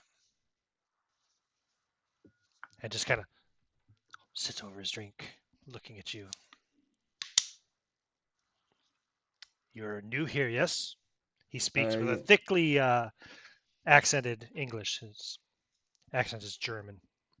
um, I'm just passing through. I'll be here for a couple of days. As I Welcome. look to my right and left. Welcome to Nonsbeck. Don't worry about them. They're no trouble here. Yes, I am. Just passing mercenaries serving some nearby lord or another. He Yes, assumes that you're nervous about the ruffians. yeah, I am. I'm a little bit on edge at the minute, but that's it's all good. As I still look more panicked. What are you two of this small little hamlet? I'm a clerical assistant. Yeah. I assist Father Christopher at the church. Are you Uh, Anglican? He says, looking at you suspiciously. I'm not, but I'm going to say I am while I'm here. He says, oh. I am, See? yes. He looks kind of surprised. Yes, I had some troubles with the Catholic a long time ago. Is that why you're in England? Yes, that's why I'm in England. I understand, he says knowingly. Mm. Yeah, I can't. After we said that, I kind of just stay silent and drink my drink for a He little bit. kind of stares at you. I try Takes to avoid takes a sip from his ale without stopping staring at you. I just look slightly to the left so we're not full eye contact with each other. Very awkwardly do this. Um. Yes, I think I see someone I recognize, and I stand up and I actually walk over to the others. Okay. Yeah, because this guy is putting me on edge. I thought it was a perfect opportunity since you said you were paranoid. Yeah. Ugh, He watches you walk over to them, sipping his ale, holding it with two hands. I really don't. I'm ready to just put my hand on my rapier because I don't trust him now because he's put me that on edge. He's let me see. Does he I don't think he wears any kind of armor or anything, right? Deacon Gurnet. He oops, I'm on the wrong page. Where's Deacon Gurnet? That's the inn. Back at the church, Deacon Gurnet. No, yeah, he's just wearing like a kind of a robe and looks relatively unassuming. But yeah, creepy nonetheless. Weasley. And he stares at you a lot. Uh, So you walk up to the table with the others. Gentlemen, may I join you? I kick a chair out for him. Antonio, Shh, see you have Don't- a. Hmm? don't say my real name out loud, please. Hmm. You're speaking Dutch, I presume? Yeah. Or Spanish, because I'm Hmm. pretty sure Antonio speaks Spanish. I as do. well. Oh, are you running from someone? I have a secret for you if that's the case. You see, as we were leaving Amsterdam, we ran into a man from the Far East, and he said he had a grudge with you. In fact, he paid us 200 silver to see you dead. I took his money, we kicked him off the boat, and took flight to England. I still have the sack in my baggage, if you would like that. I No, have no plans on following through on such a contract. Yeah, you keep that, Shakir. I'm assuming it was Shakir. He's the only. That's the man. Yes, I could barely remember his name. He says you stole something from him, killed all his men. Well, He seemed like a right twat to me. Klaus and Sullivan, yeah, you guys can roll to see if you speak Spanish. I'm sure that Cole has rolled before for that. I don't got it. No? Okay. Klaus? Did good on that Latin. I failed. Okay. Cole, do you speak Spanish? I don't remember. No, I don't No. speak this. Okay. Us So English guys, we just speak two languages. Antonio and Speak Medina, they're English, just Latin. they're having their own little secret conversation in Spanish. Yeah, Fair 6 enough. is a Okay. fail. no. You got to get below the number, which for languages is only verified. Yeah, what's your modified intelligence, by- Klaus? Jose? My intelligence is 9. Yeah, no. Yeah, so you need to roll a 1. Okay, cool. So yeah, Yes. He's not a very. I would stay out of any kind of business transactions with that man. Mm. But I feel like I am being followed every step of the way. Hmm. I was attacked after the orphanage.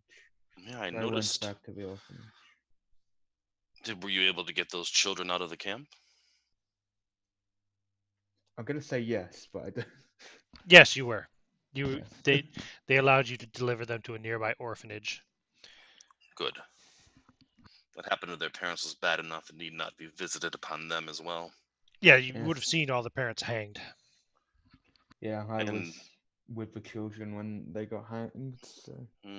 I see you bear a new beauty mark. Yes, it is not from when I.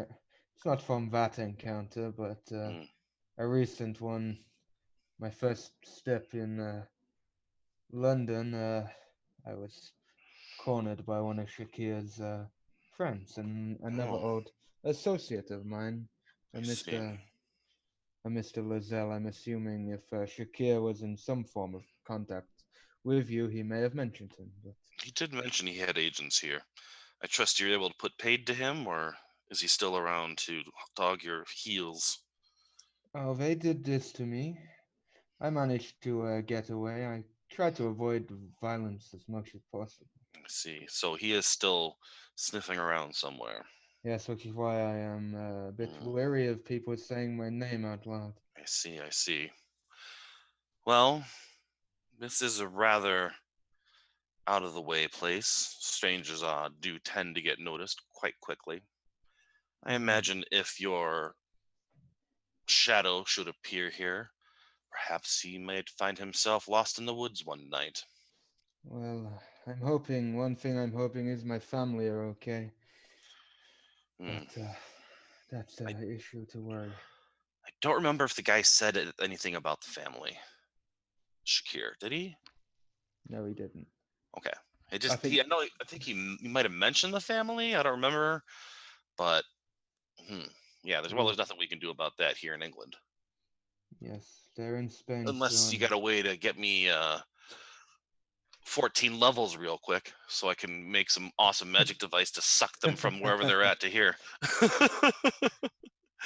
Unless you want to take a detour to Spain. No, not with a house on the way. Nope.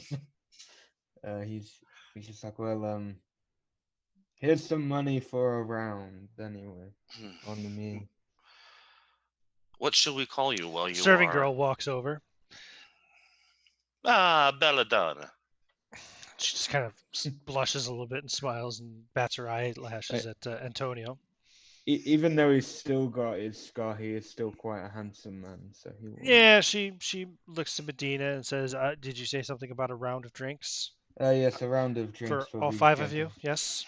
Just be 4 of them. I am fine, thank you. You want the good stuff or? Yes, good stuff for these gentlemen. Very well. Says that'll be let's see, for 5 or for 4. So that'll be 8 copper. Here's the 8 copper for the drink and 5 silver for you. She says. She looks at you kind of suspiciously. It says, in a kind of a quieter voice, so everybody at the table can hear, but nobody at the other tables can hear. She says, "I'm not that kind of serving girl, sir." No. It's a tip. Very well. She trots back off to the bar. So, what shall we be calling you until your past has resolved itself, where you're sure no one is looking? Is it English or Dutch or Spanish you guys are talking about? I'm in Spanish still. We're talking Spanish. For now. Right. Sorry. I'll tell him in English. I mean in Dutch. I'll tell him you may want to stop speaking Spanish because if somebody comes around asking about a Spanish guy, they're going to know that you've been speaking Spanish. I mean, maybe switch to a different language you guys know. Maybe you know Italian or something. Does Antonio? Does Medina speak Italian? Let's have a. I don't. Medina speaks Dutch for sure. Mm-hmm. I can roll to see if I speak Italian because I'm pretty good at languages. So I had a bunch of babble. 3 on 3. Excellent. So speak Italian. So we swap instantly to Italian. Yeah, I speak Italian. So what should we be calling you while you're here? Calling me. Now I've got to think of a name off the top of my head. Mario. I'll call you Mario from Spain. You're from Italy now. Do you speak Italian, Cole? No, I don't know what they're talking about. I'm just joking. How about Rodrigo? Gio. It's easy. Yeah. I'm not making another overlay with your name. No. Keep it as Medina. You can call him Gio if you like. And I'll switch back to Dutch. So I would like to introduce our friend. His name is Gio. What'd they say? Gio de Silva. He doesn't speak Dutch, so we gotta go to English. So you translate to English, yeah. I Tell you guys. English. Oh, that's right. He doesn't speak. That's fine. But you use Dutch to communicate with Cole, and then Cole could translate House to English. would stick his And I hand can out say to English. give him a handshake. Yeah. I shake hands. You know, you Europeans on the continent, you guys are so tightly together that you all speak the same language. But us here in England, we only learn like one language. Well, I learned 2 languages, but most people just know English. Well, I'll speak in I English. don't know what To, I know yet. It's I'll the speak dangers of in living on an island. I speak in English to Sullivan and just go, I am Gio de Silva. Not very. No, pleasure to meet you. As I cautiously look around me. Hmm. How do you introduce yourself, Mark? Uh, I don't know. I'm just listening to all this babble. No, you switched to English to introduce himself as Gio Yeah, da Silva. Okay. yeah. Hello. You can call me Jack. Jack. Very English name. Yeah. I just met these fellas. We were just having a drink. Now the Gail, serving girl, comes back over with 4 pints or mugs of good ale. Puts them down. This is a good, like, dark, think of like a good dark British ale. I look up at her and I say in Italian, your apron is well ironed and free of virtually every stain today. Thank you for your service. And very romantically. And she just kind of blushes again and says, "Oh, Antonio, you are such a charmer." How's his English coming along there, Cole? About as good as my Italian is coming on his end. So, I'll tell him in English. I'll say, hello, is good day. Nice to meet. So, I tell her he Antonio, didn't say he wanted. He didn't say he wanted a plate of meat. He was telling you it was nice to meet you. If you didn't understand what he said. we Eh? met over a week ago. Oh, he's so silly. Anyway, the ruffians call her over, and she goes over to them. I Yeah. wink at Medina. So I take the glass up and the tankard up and say, "Let's all cheers to our Italian friend to finally meet us again." And we look at To Gio. Medina. Give you cover if he doesn't get it. To Gio. To Gio. I just have my milk or whatever I got. So. Yeah, sure, it could be milk. Some good goat's milk. Yeah, don't drink the alcohol anymore. Good. How many ends did you burn down with that? Yeah. I don't Oh, think he no, that burned was down someone any. else. That wasn't me. That was wasn't someone me. else. I didn't burn it. But he did get in a lot of trouble. Yeah, I did get into quite a bit of trouble. Where was that? Was that in Amsterdam? Or was Yeah. that? Yeah. Yeah, it was in Amsterdam. Yeah. Mm-hmm.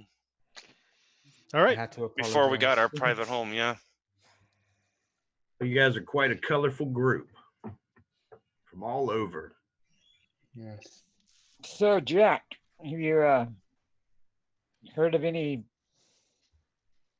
interesting way to make money around here?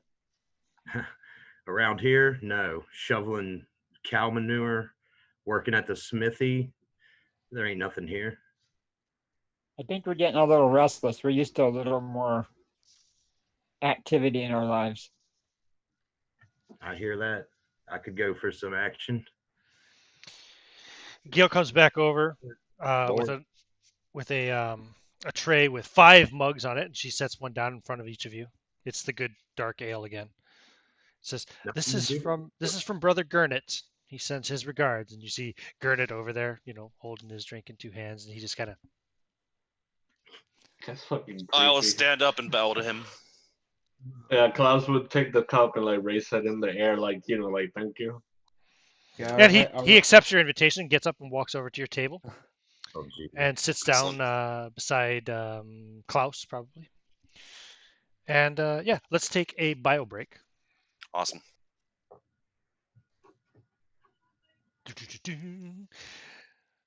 Brother Gurnett has joined the table. I don't know why.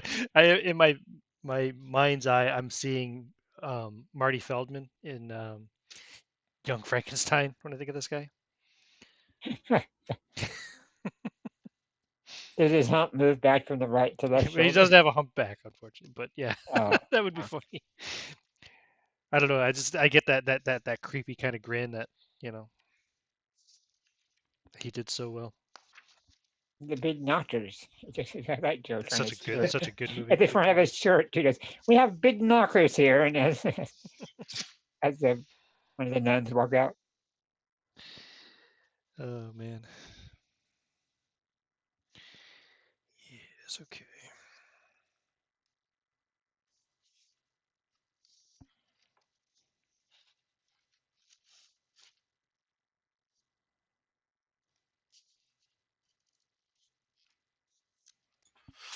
So the first class was interesting today. It was life insurance today. Oh yeah. I did the first practice test, and there's 3 practice tests in the book, and the instructor was like, "So the first time you take it, you don't want to get more than 20 wrong, and then no more than like 10 the second time, and like 7 on the third one."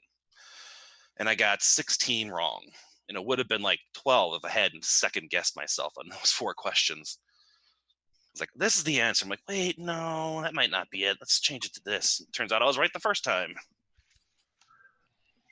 But still, I'm like, I was surprised that I got so many wrong, but it seemed like a lot more until I counted it out, and only turned out to be 16. So I was rather happy with that.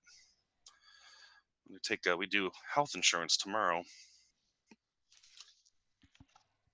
Yeah, it's interesting stuff. Apparently, when you go to the testing facility for the license, it's like super regulated. You can't bring anything in with you, like no phones or Oh yeah. Yep. anything. That's how it And you was when I gotta, took my IT tests yeah, you don't exams. want to be like have any like baggy clothes or anything that looks like you could hide answers in. There's cameras everywhere. Yep. Yeah, you just get your own little cubicle with a monitor and a little camera staring at you. Yeah, I've been to exactly those same testing centers for my A plus and networking certifications. Mm-hmm. They're So they're yeah, interesting, aren't they? Like you don't want to talk. You got to be real quiet and like. you just focus on yourself. You go in, you do your stuff, and when you're done, you get out. And as you get out, as you finish, it'll tell you whether you pass or fail, like right then and there. And I got to make sure I do everything on the first try because it's like $300 for the seminar, and then like $90 for the test, and everything's paid for by the company the first time around. But if you screw it up, Right. then you got to pay out of pocket. The nice thing though is the company that they had me go through is if you have to, like, if you have like 90 days to go back and retake the portion of the test that you failed before they just drop all your scores and you got to start from scratch. And the company that runs the seminars, like, if you have that happen, like you fail a section, you can go back and sit back in on that section in the seminar for like $15. But of course, I'd have to pay for the test out of pocket again. What's But this about? I'm taking class seminar for my life insurance and Ah, health insurance license. yeah. I learned a hell of a lot about life insurance today, though. It's crazy how much Mhm. goes into it, like all the different types, all the regulations, all the reasons for different types of insurance. A lot to know. There's there's a lot of knowledge in the world. Hmm There's too much. I think the good thing though is like the only part of it that I had ever dealt with before is like there's like some pension and retirement stuff involved with Yeah. life insurance, and that's the only part that I had any like preconceived notions on. And the stuff that I did like matched exactly what they had in the book. And I hadn't done like really selling life insurance or anything like that. So he's like, the people that I have the toughest time passing the test are the people who've been doing it, and their company says this is how we're supposed to, all within regulations, but Wow. these are the things that are important to know. But that doesn't matter because a test has its own idea about what you should know. And so what he teaches is this is what the test is going to ask for. Yeah, this rather is than what what your I company have. has to. What's that for? It's the anthology for my university course, What's the course? English literature. So Oh, all right. it's like really thin pages. Mm-hmm. I think this one's like Well, that's two. also a university course. It's not a 2-day seminar. Yeah. Yeah, this is what I have to do for my course. The guy who's But teaching it's amazing though. Holy cow! Like yeah, he was just reading out of the book and doesn't even pick it up. He's like, okay, so and this is the section, and then like these are the things you absolutely have to know. These are things that might or might not be on the test, and yeah, these that's are what you things need. that are just. And he's just like, pow, and he just tears into it. He's so good. That's what you need. He's so confident in himself too. He's a cool guy. I only have 2 uni lectures in my entire 3 years being here uh, that have actually been like that. Like they know what they're talking about. They don't use Hmm. prompts. They're very engaging. They Yep. get to the point, and they're Like not he had boring. everyone's name memorized in the first half hour. Yeah, sounds about right. He Mhm. sounds pretty Good. similar to. Yeah. It's funny because there's 2 ladies in my class in my seminar with me who I work with. One of them had taken the class before. She's taken the class twice. The first time was with the company that we're going with now, and the person was the type of instructor who was like, subsection D Oh, of the health and information accountability and portability, blah blah blah. You need to know, and yeah, I'm wrong, like that type of guy.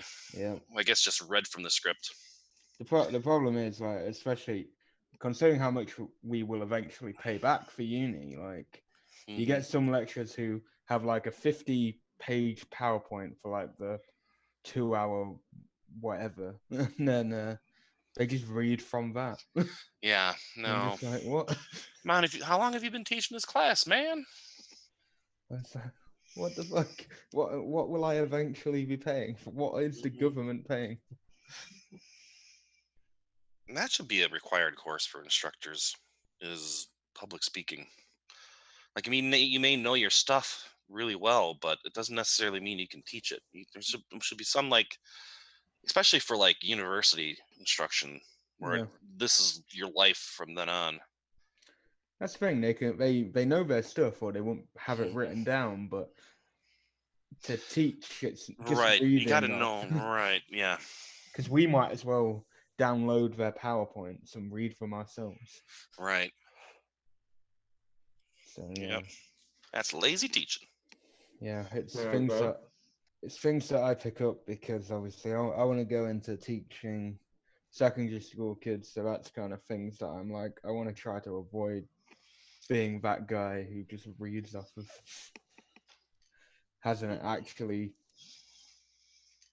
has structure, has the Right. knowledge, doesn't have to keep looking back every like 2 seconds. Yeah.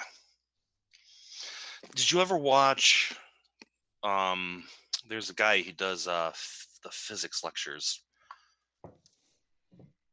where he does like a lot of like experiments on there, like with like the pendulum, and I can't remember his name now. But he was an amazing lecturer. Hmm. I think he teaches at, or he taught at, was it MIT?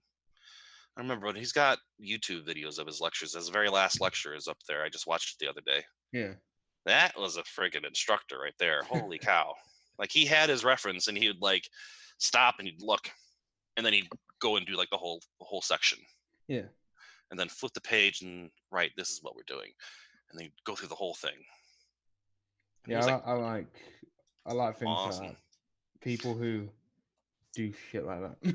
Hmm. Like my history teacher from year 7, so start of the secondary or high school, all the way up to my first year of sixth form, which is like college. And then we had him all the way through there, and his lessons were so fucking good. Like he's probably the best teacher I've ever had because he knew his stuff. He did it engage. He was engaging.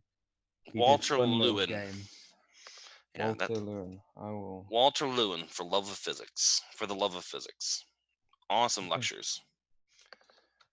I'll add that to my watch list. So I always like Yep. watching how other people, because that's how you learn. Like you can, Mhm. obviously that's not how you're gonna be as a teacher, but it's a good way to at least look Mhm. at. Yep. The one that I watched just recently is called "For the Love of Physics: Walter Lewin's Last Lecture." It's on Hmm. YouTube from 2014. I don't. Yeah. Yeah, because we had science teachers at school who used to use, and a few other teachers who used a YouTube thing. I forgot what it's called. I'm subscribed to it. I forgot what it's called. But it's like animation Okay. stuff. But then again, that was more useful than what the teachers were saying. Right. So it's another thing. Gosh, another lecture series I watch a lot of. It's Number File. They go through like weird number puzzles Yeah. and like how they figure it out. Like there's one about a group of Jewish soldiers who were surrounded by the Romans, and rather than let themselves be captured, they they said they would kill themselves, but you can't commit suicide and go to heaven. So what they would have to do is like the one they get in a circle and the one guy kills the guy to his left, and Yeah. then you go around the circle and keep doing that, but there's one guy, and eventually there'd be one person left in who would either turn themselves in or damn their Yeah. soul to eternity.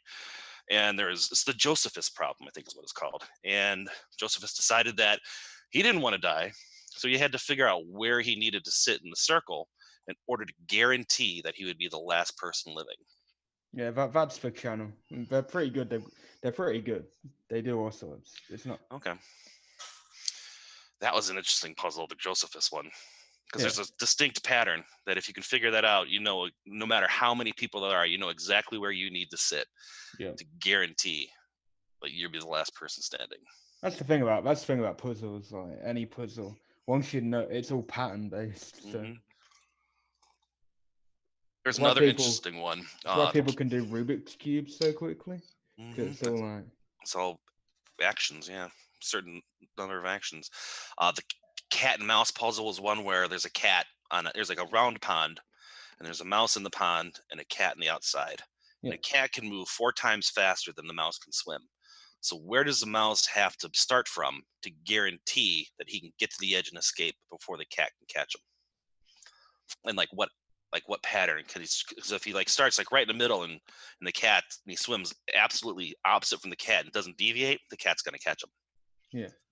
Like there's only one solution to that, and it's kind of like there's like a certain ring where you're not exactly in the middle, but you're slightly off of it, and you just keep circling that until you get to the point where you're exactly opposite of the cat, and Yeah. then swim straight to the edge, and you'll get away.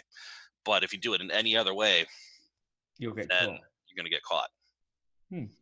But there's like a thin halo of safety right around the center of the middle of the pond, and figuring that. And he like had this weird little program designed to help figure that out. And there's lots of cool little puzzles on there. Another one was like figuring out what point in the room, like if you have what source of light, what point of the room will not get hit by that light. Yeah. And you just assume that the light's going to bounce permanent, like continuously around the room. And depending on the shape of the room, there's usually going to be like one point, at least one, depending on like not a non-standard room, like it's like an odd shaped room.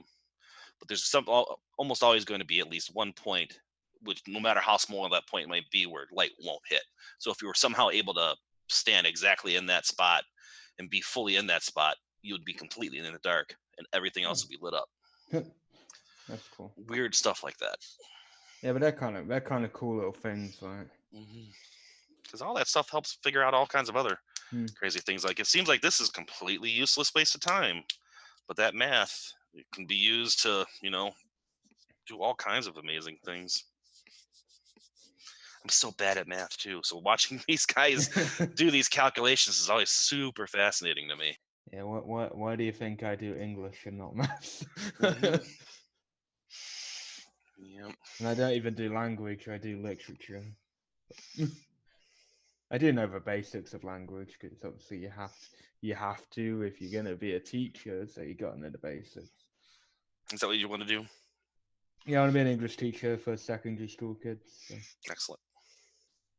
The least grateful of the ages. Yep. The teenagers, because that is where it starts. Yep. Oh boy. But however, that is their step into. But you have to try and guide them to their next stage, but they are the most annoying stage as well. Mm-hmm. But it's Fun. luckily English teachers are always in demand, and I would never go into primary because it's practically suicide for men to go into primary That teaching sucks. That's so stupid. because people because parents don't trust primary male teachers. So. That's unfortunately true. Really? That's not the case here, but okay. Still, most In a lot of most primary places school it is. teachers are female, but Yep. In England, you'll probably find like one or two. the in problem There with probably becoming be. a the primary Southwest. teacher in Ireland is you have to be fluent in Irish. So you don't have to be fluent in Irish to teach secondary school, but you do in primary school. So That's fair. it's not easy. It's a fucking hard language. Yeah. Well, I know where I'm not going. Well, if it was secondary school, it'd be fine. I'd probably still have to know some Irish, though, wouldn't I? If I taught over in Ireland. No, not necessarily. Not in secondary school. No. Because yeah, I That have looked seems about. like there's got to be a lot. You got to have a lot of people who know how to speak the actual language then. Hmm. With primary. Not really. Just primary school teachers and people that live in the Gaeltacht. That's it. In the what? The Gaeltacht. That's regions of Ireland that still speak Irish as the first language. There's a few of them. Oh. They're not very big. They're not very high population, but Oh yeah, because I've thought about teaching abroad at some point, like not in England, but that's after a couple of years of teaching. I got lost in one once. Um, was driving some mountain road. I had no idea where the fuck I was. The road was barely wide enough for one car to go down, and it was all just like sheep farms and stuff. All the signs were in Irish, no English translations. And like, I'd stop and ask a guy for directions, and he looked at me kind of funny because I was speaking English. But yeah, it worked out in the end. He spoke English. He just preferred not to. Well, at least he spoke English. 'Cause if he didn't speak any English. Yeah, I don't know. I mean, I'm not knowledgeable enough to know. I assume that they still kind of learn that at least as a secondary language Yeah. because it is the primary language of the country, English. You know, um, technically Irish is the national language, but not very many people speak it, not fluently. I see. Well, Because most of English them, is. you know, like once you get out of primary school, they still teach it in secondary school, but it's not as important. And once you get out of secondary school, it's no longer required. So most people forget about it. Just like, I mean, I took French in high school for 3 years. I don't fucking speak French now, you know. Yeah, French and German was pushed down your throats in year 7 and 8 for us, and then I didn't take it. I didn't take any languages during the rest of secondary, so. Yeah, I took Japanese for 3 years in high school, and I did Japanese. terrible in that class. Yeah, I wanted to. This is 20 years ago. Why did you take Japan? Ooh, Because I wanted to be different. that must have been So quite I'm like, let's difficult. do. I did not do well. I did not do well in that class, but I didn't really study all that well either. I was terrible at study. But we had a native speaker as our instructor. She was awesome. She was also one of the math instructors. Hmm. But I did not do well in that class. I was a bad student. Oh, I can't hear you, Ian. That's because I'm muted. Can you hear me now? Yeah. Okay, Rob is there, I presume. Yep. Still Jose, here. Oui. Mark. Aye. All right. So We left off. Father Deacon approaches. Fingers kind of steepled. Says, "Did I hear you say you're looking for an adventure?"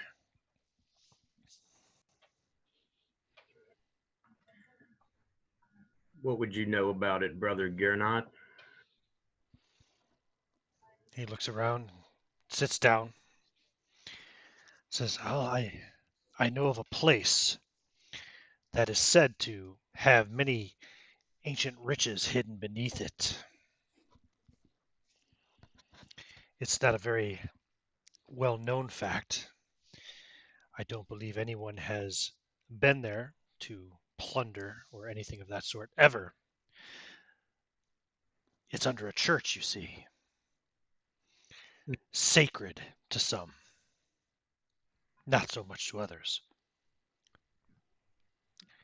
The church, well, it appears as any other church in England, but I know for a fact that it is actually run by papists." Oh no. Yes, I know at least one of you already has a bone to pick with the Catholics, and I certainly share no love for them. I, of course, have an ulterior motive for bringing this to your attention, and I would appreciate if you didn't mention it to anyone else who may go and plunder without at least letting me know first. I seek a book which I believe is to be found in the collection there. It's over 1,000 years old. Interesting.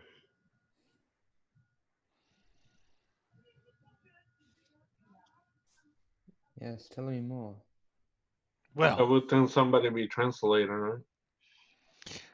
yeah, I guess Cole would have to translate. I could translate as well. Okay, or Medina. Yeah. Yeah. Either one of them could translate to probably Dutch. Yeah, that's the only language that Klaus and Antonio both speak.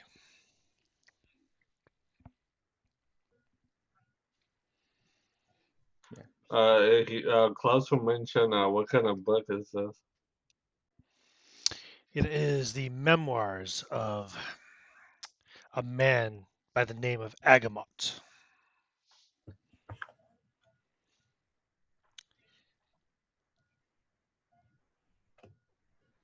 Hmm. 1,000 Interesting. years old? You say it's 1,000 years old?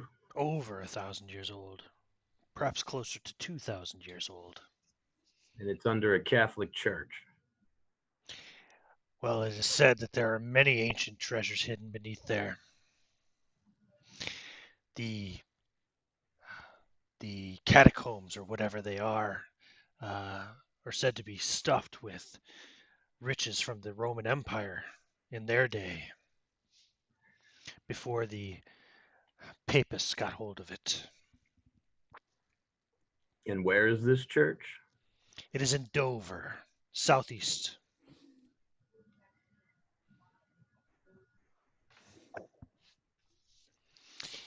If Well, you would be interested perhaps in the treasure, all I wish for payment of this information would be the book itself. well, guys, you were looking for some action. What do you say? Check this out. I don't suppose any of you can read ancient Greek. I don't know yet. Let's have a go. Maybe. Yeah, I have no idea. Okay, this Nine would pro- be at a negative one to whatever your normal language check is. So if your language check is only a 1, you don't have a chance. Mine's a 3, so Okay, so you can actually know a bit of it on a 2 or better. I got I got Okay. it too. So you know a bit about ancient Greek. Okay. I do not. Honestly. I was gonna say I can't really use any bless points on this, can I? You can, yeah. Okay, cool. Because I rolled a 1, so anyway, so Yeah, so yeah, I'll let you spend a bless point to turn that 1 to a 0. I And know say, so many languages. Oh, wait, we can Klaus? use bless to learn languages? Well, you can use points from bless to affect skill rolls, yeah. Well, You know what I maybe mean? we say a little prayer before we start learning languages. Maybe next time, yeah. But you don't, in the meantime, speak ancient Greek, I take it? I'm not gonna mention that I speak this because we find a book. I'm reading this motherfucker and finding out what he wants. Did you tell him, Medina, that you do read ancient Greek? Yeah, I'll be open about that one. Excellent. Yes, I knew there was something special about you the moment I laid eyes on you, he says. I'm not giving you my contact. Another Hobbs. Watch out, Antonio. He's Perhaps when you bring the book back, you can help me to decipher it. Yes, I never introduced myself. I am Gio da Silva, by the way. Yes, I heard. Everyone heard. Well, I had thought I'd formally introduce myself. I am Brother Gurnet. Yes, I sleep in the shed between the church and the stables. Okay, I really didn't need to know that, but Oh, sorry, thank between the you church and anyway. the graveyard. Between the church and the graveyard. But thank you anyway. I really did not need to know that, but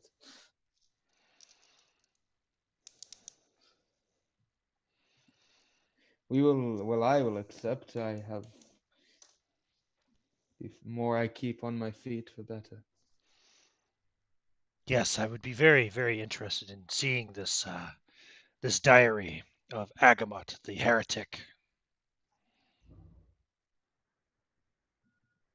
What made him be a heretic? Do you know? He practiced sorcery. What kind of sorcery? I do not know. That's why I want to see his memoirs. So you're gonna practice sorcery? Of course not. This is for purely academic reasons, right? Of course. You should always know the arts of your enemy. True. Well, then I don't see a problem with it. And he just kind of grins evilly at that. Well, Where is he like sitting by? I said he was sitting beside you, Klaus. Shit. Okay. Well, I would give Antonio like a weird look, like I don't trust this guy because he can't see my face.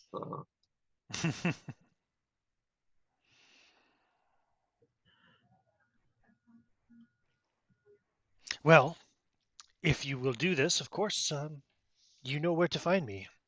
I am always here, or at the church, or in my shed.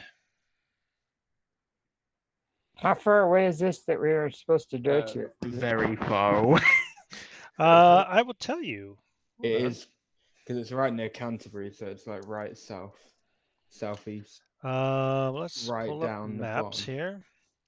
Let's say from It's okay, past London.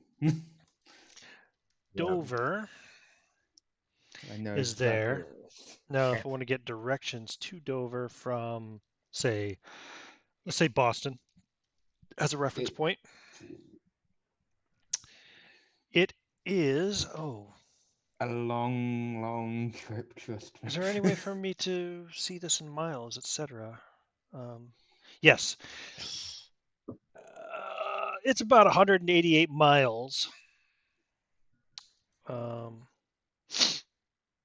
This says you could walk it in 57 hours. Oh, because if you walk, you can go more directly. So 173 miles. Says you could walk that in 57 hours. Now, that would be what? Divide that up into 8-hour increments.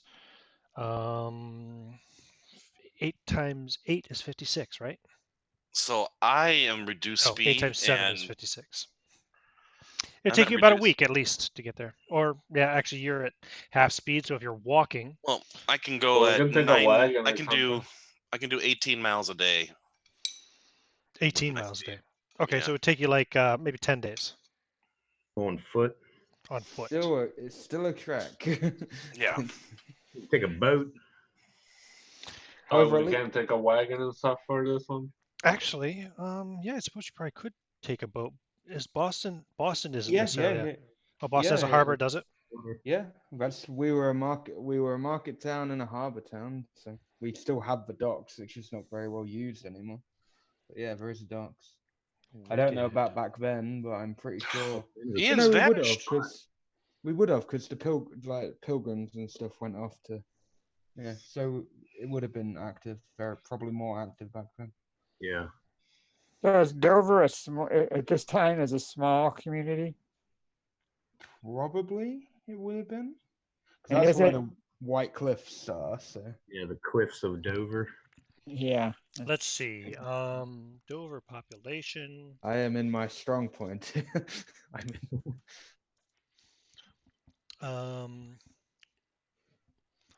Well, in Kent, period, there was like less than 4,000 people. Mm. Um, It'd have been a very small village, so probably. in Maybe a town. Dover,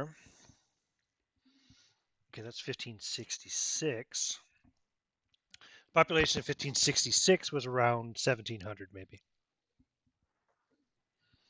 Does it go any further here? Oh, wait, here we go into the 1600s. Oh, the plague hasn't come yet. That might be around 3,000 people. Yeah. Mm. Yeah, because from Boston you can go out all the way to the sea and then follow the coast all the way around. Yeah. It'll be a lot quicker. So let's see. What would he say to you? The church itself. Um, yeah, it's very, very hilly out there, isn't it? Yeah, when you get when you get south, it gets hillier. Yeah, and then when you get Yes. further north, it The gets church hillier. itself is south of the city. It's a country church. In a nearby village south of Dover. I'm looking to see if there's a name for it here.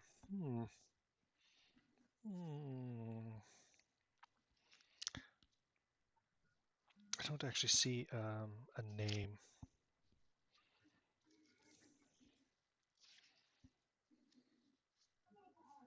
Well, let's call it. Oh, wait. Okay, that was where. Okay.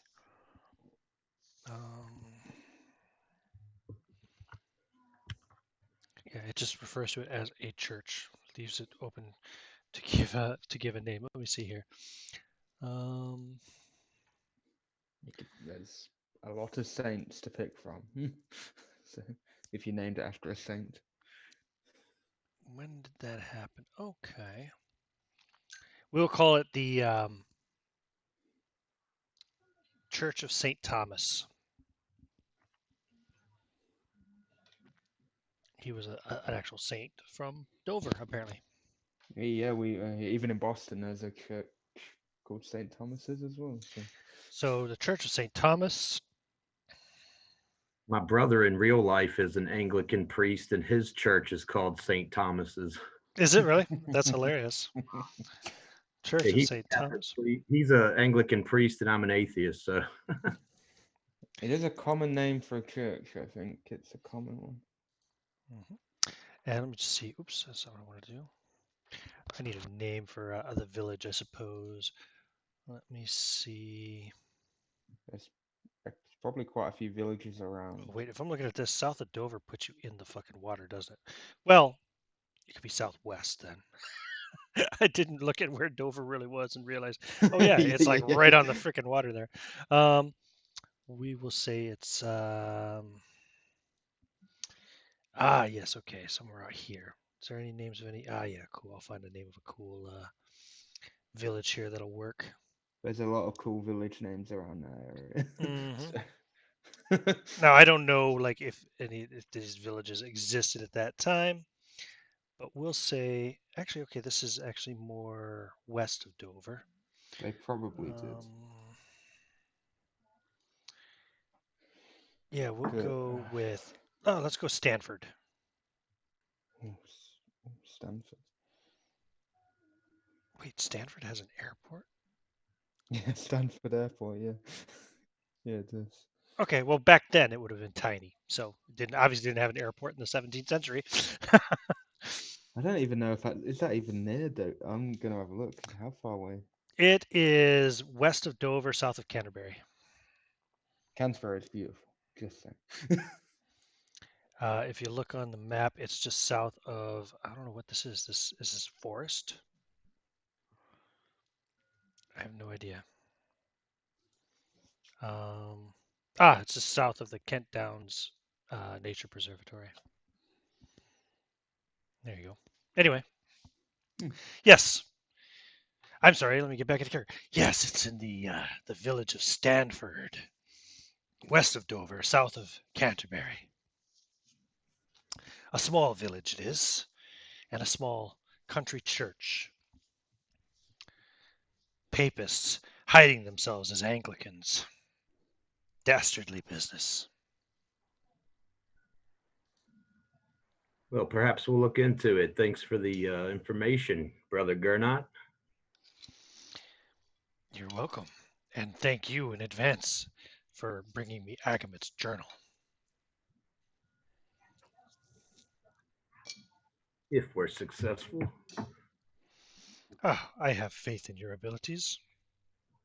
Do you not? It's Sure, said that you're spending an awful lot of money here in this village, he says, looking at Cole and Antonio and Klaus. You must be successful to be able to build a home here in Nonsbeck. We've been lucky.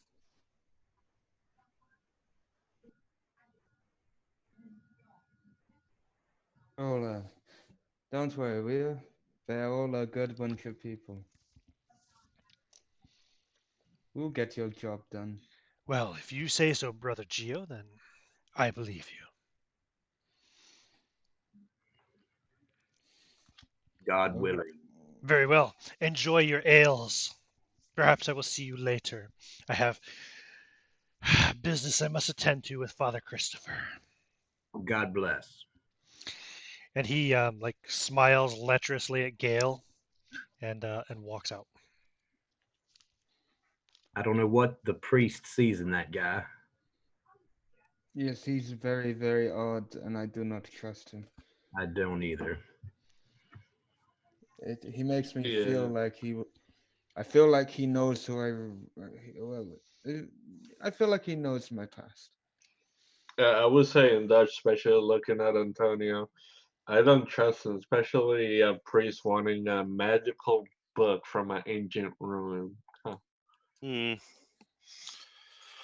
It is a book he's looking for then. Um, I would let Antonio know too. I know how to read it, so when we get a hold of it, if it's something you might be interested in, I can try to, read it for you. Whatnot. Yes, I can also read it as well for you. We can both read it. Or Maybe perhaps 2 we eyes can, better. or perhaps make a copy of it before turning it over to him. Now, an There you go. important thing to note, a couple important things to note. Number one, there's no real sense of urgency. As he said, this is like an old church. It's some kind of a catacomb or something underneath the church. It's been there for obviously a long time, since the Roman days, he said. Um, and he did mention that to his knowledge, nobody else has ever explored it or plundered it. And I also reckon you probably want to wait until you get your house finished so that you don't have to lug all your valuables with you or bury them in a field somewhere. The thing that strikes me, if this book is so ancient and lost to modern knowledge, how did he come across knowledge of it? Very true, very true. That's why it makes me more weary about this man. Obviously, I'm a little bit on edge as it is, and he makes me even more on edge. Well, I've been staying at the church. I could maybe try to find out more about him, snoop around his shed a little bit. Why did he come? Why did he come and tell us his story? We could go take the book and sell it somewhere else. I mean, it's there's something more here than what he's told us. The only problem with selling the book somewhere else would be that this is where we have decided it is going to be our home and No, I is don't a mean much more established member of this community than we are. no, I We didn't mean I didn't mean us sell it. I said, how did he not know that we would just go on his word of and information he gave us and just went on our own, got what we wanted to get, and sold it to whomever we wanted to. I mean, why would he give us this much information? Perhaps it is a test of some kind. Well, Well, that, and he overheard us talking about adventures, so he knows what kind of stuff we do. I just don't trust this man, but I don't trust many people at the minute. Not to mention the amount of cash that you guys have been flashing around recently. Maybe not flashing cash, but you know what I mean. The fact that you're building a house in Nonsbeck, obviously that's a lot. That's a large investment. It's So he not a knows small house either. you have some money. I, It's probably rumors going around. Actually, yeah, Gail. Everybody knows you're adventurers. and Um, You obviously, probably I don't. just tell by the way we dress, yeah, I could I, probably tell read, by the way you dressed when you first arrived to town. You probably first showed I up here even, wearing your armor and all that. no yeah. need to be offensive, but obviously, I don't really know you, Mr. Klaus, and Mr. Jack. Don't really know you both very well, so I'm a little Can bit wary of you two. I would vouch for Klaus any day of the week. He has been a stout companion, Mr. Jack. Not to be rude, but I know very little of you other than you were here before we showed up. Quite understandable. I don't Yes, expect you to trust me. I second on Klaus. He's been a linchpin in our last venture and very helpful by the Mhm. time we reached Amsterdam again. And yeah, I wouldn't invite him to be the third party of our house if he wasn't. Wasn't But it Klaus who had the idea to just use a grappling hook to get Yoop down? I believe so. Yeah, he was absolutely the linchpin for us saving our employer. Mr. Van Ooms, what became of him? Oh, now there is an interesting story. So apparently he had been diddling around with the sons and daughters of the wrong folk. And Sounds I'm about right. sure it was all consensual, but they took offense at this and brought up trumped up charges to have him charged and hung, and he was to be executed. Yeah. So we Indeed. negotiated and assisted him in leaving the city, and were able to bring him. He was able to bring us with him to London, where we had been planning to travel for quite a long time, as you know. Hmm. Yes. Get away from the war. I The didn't obviously continent is not a good place right now. until today. I didn't know if you had made it over here. To be Hmm. quite honest, I don't know if you were still alive. So it's kind of. Nor us, you. It What seems about? quite fortuitous that he just happened to walk Mm, into the one little inn in this nowhere backwater hamlet that you guys happen to be at on this day. Well, the world works in mysterious ways. Chaos yes. does as chaos will. Yes, I do. I would wish to speak to you in a more private setting, Antonio, about some things, but we can leave that for a later date. I'm in no rush. If you would like to come with me, we can go inspect the work on the house. Well, first, where is that disgusting man, Mr. Hobb? Oh, Hobbs. He was with us. He came all the way to Nonsbeck. And then he heard rumor of some mysterious valley that had appeared out of nowhere. We were engaged in getting our home built and ourselves established in this community, and he latched together with our he hired a group of adventurers to go with him. Some stumble-mouthed priest and other men of arms, and off they went. Yeah. None ever returned. Well, not to be rude, but I'm quite glad he is not here. We had thought about maybe going to look for him, but he was he Hobbs is his own man. If he wanted to come back to us, I'm sure he would. If he is unable to come back to us, then you know how capable he was. I don't think that's something we would want to Yes. chance. going to be quite If honest, he, that man is a very slippery. He's probably telling someone they're his best friend and trying to bribe them with giving him money. oh, I don't think he ever forgot you, Antonio, or excuse me, Gio. Yes. He mentioned you quite a lot. He was lamenting your disappearance for a long time, all the way until we last saw him. I don't understand why. I Hmm. barely knew the man. He nearly, he nearly came to blows with Shakir over you, Yeah, well, but we needed him, Shakir, at that time to assist our employer, our old employer. So, well, at least he would have done one good thing. If well, I wish he had got rid of Shakir. indeed, Hmm. Anyway, if they pop up, I'll have to deal with that. If well, he won't come over here. He won't come to England. But any of his compatriots are over here. I'll have to deal with them are you when the familiar with time all of comes. them? Majority of them. Well, then do not hesitate to point them out as you see them. We are all friends. We've been through life and we've been through hell together. Yes, and We will have your back. So I'm mm, gonna talk in a lower voice, and I just do it in Dutch and then do it back to English to our new friend. That we need to. I think we need to wait a little bit before accepting and see how many times he comes back to us with this. How many times he asks us, "Are we going to do it?" See mm, how just test him out to see how interested he is in getting this done so quickly. and see Indeed. how If he urgent does he. that, then there's something behind it. There's something urgency he wants it for now. Indeed. And Not I enough would time. I I fully concur with that. We do also want to have our house in working in livable condition as far However, finished as possible before if we venturing off again. if we ventured down to Dover, if I remember rightly from some knowledge, there's a quaint little place called Canterbury I would like to check out. Hmm, I've heard okay things about it, so I would like to check it out.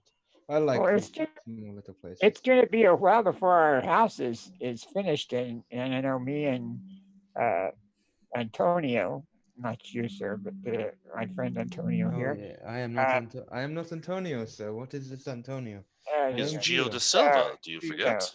say yeah, too many people. Gino, if you if you would like you have no ties here right now. If you want to Yes. take a trip and kind of do some Well, that's a long looking, trip. yeah, Hmm. that's up to you. If he is also in such precarious Well, company on his own, he might be better to stay here. in all honesty, my next stop, I was lucky I came across this place, but I was heading for a small town called Boston to lay low for a couple of days before continuing. So, Did you have any ultimate plan, or is it just to continue trying to keep one foot ahead of the watchman or the hunter? well, if I was tracked down, I know I knew apparently rumors had it that that area has like a way to the sea, so I could have had an escape route if necessary. Hmm.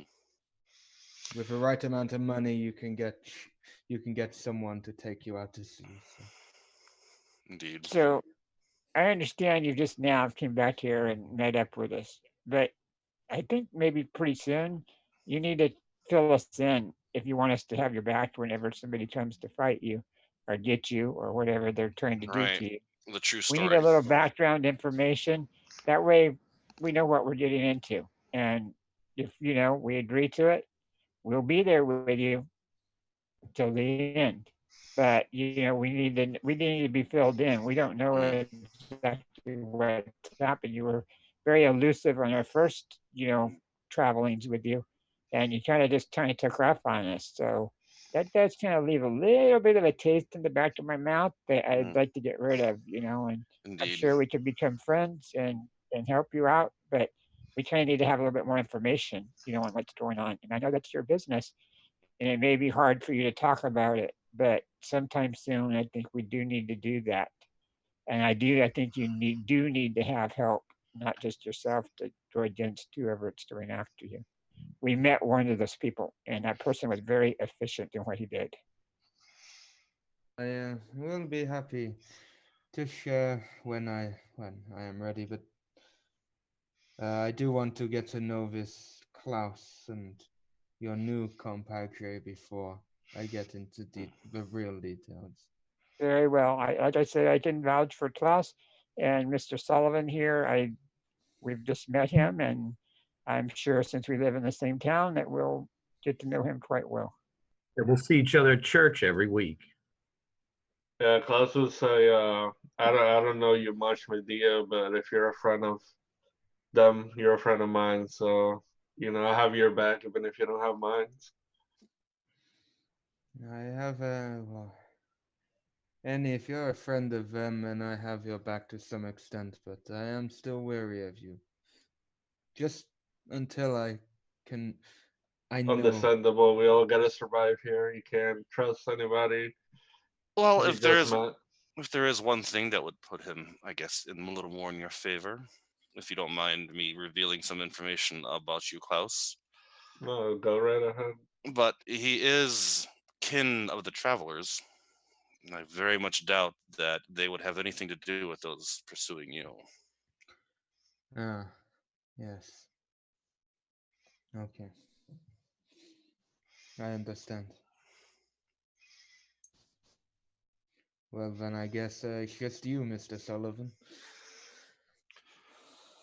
Who's new to all of us, so If we're going to two spend new friends. the next few months here while you all get a house built, and I'm sure I'll see you at church and down at the inn. We'll get to know each other. Yes, I'll be at church every Sunday and most days.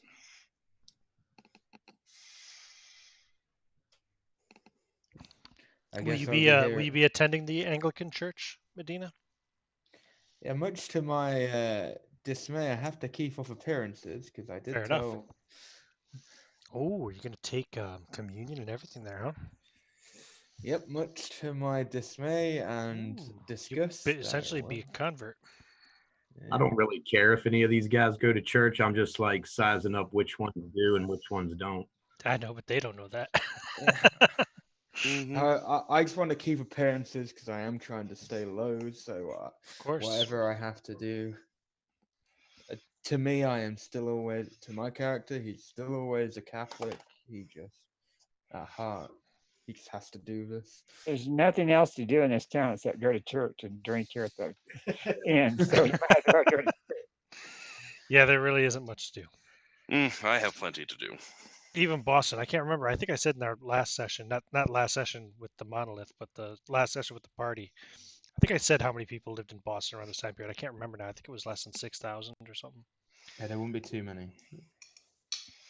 So I think it's not a the very big biggest. city.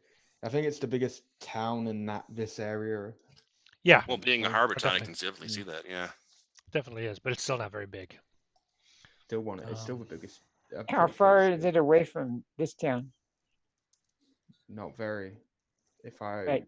remember rightly off the map. Couple days About walk. 6-7 miles. Oh wow, that's really close. Oh yeah, we could make a trip over there to get some action or something. You know, some new faces to look at. Thing is, my real life house would be built at this time. Oh, look at that! Yeah, historic port and market town. It still throws me every time you say Boston because I immediately like, wait, Yeah. I still had to make that culture shift. Yeah, the worst thing is my real life house would be built at this time. Obviously, it's been altered a lot since then, but it would have been built around this time. Interesting. So which Amazing one? that you're living in a house that's older than the country that I'm living in. Wait, It's you been live heavily altered. you live in a house that's almost 400 years old? Yeah, it's been heavily altered though. Holy Yeah. shit! That whole row. well, they've have been houses added in between, Of course, yeah. and they've all been rebuilt up just to make them more modern, but Even still, the foundations are still that old. Cool. So which Quite a bit of Boston history. made the cream pie? Your Boston or the U.S.? our Boston. Yeah, it would be. Oops, that I was thought the we were gonna wrong get a one war somewhere. between Bostons going. They also invented the steamer. Wah, wah. Sorry, I won't talk about that. Oh, that's Cleveland. What are you talking about? Never mind. You don't want to know. I know what you're Gross, talking about. gross, Yeah. gross. Sorry. All right, cool. So you've got your plan. You're gonna hang out here, feel out, not literally, but kind of feel out Deacon Gurnett, see what the story is, wait for your house to be finished construction and all that. And then maybe go on a trip to Kent. Yeah? Yeah, What did I say the name of the village was? Stanford? Stanford. I want to make sure I put it in my notes. That's right. Okay, yeah, Stanford. St. Thomas's Church. The During Memoirs this of Agamut, which are written in ancient Greek. Agamemnon. during these months, I want to get a look inside Gernot's shed. Excellent. That'll be a good place, I think, for us to start the next session because I think right there is where I'm going to stop recording this one. Cool. Excellent. All right. So, what's this going to say? Name Sullivan. Jack wants to investigate Gurnett's shed next session. Cool. Yeah, that'll be a good starting point. All right. That was a lot of housekeeping and stuff in that Sure. particular session, but necessary stuff. Literally. Yeah, literally. But I'll still give you guys I'll give you 500 XP anyway Cool. for attendance and getting the party all together. I need to remember I'm to have a discussion with Antonio next session as well. All right. Ooh. Mid the Antonios need to have a talk. Okay, cool. I'll put that in the notes too, just so we don't forget. Excellent. Thanks for playing. I'm going to stop the recording there. Okay. Cool.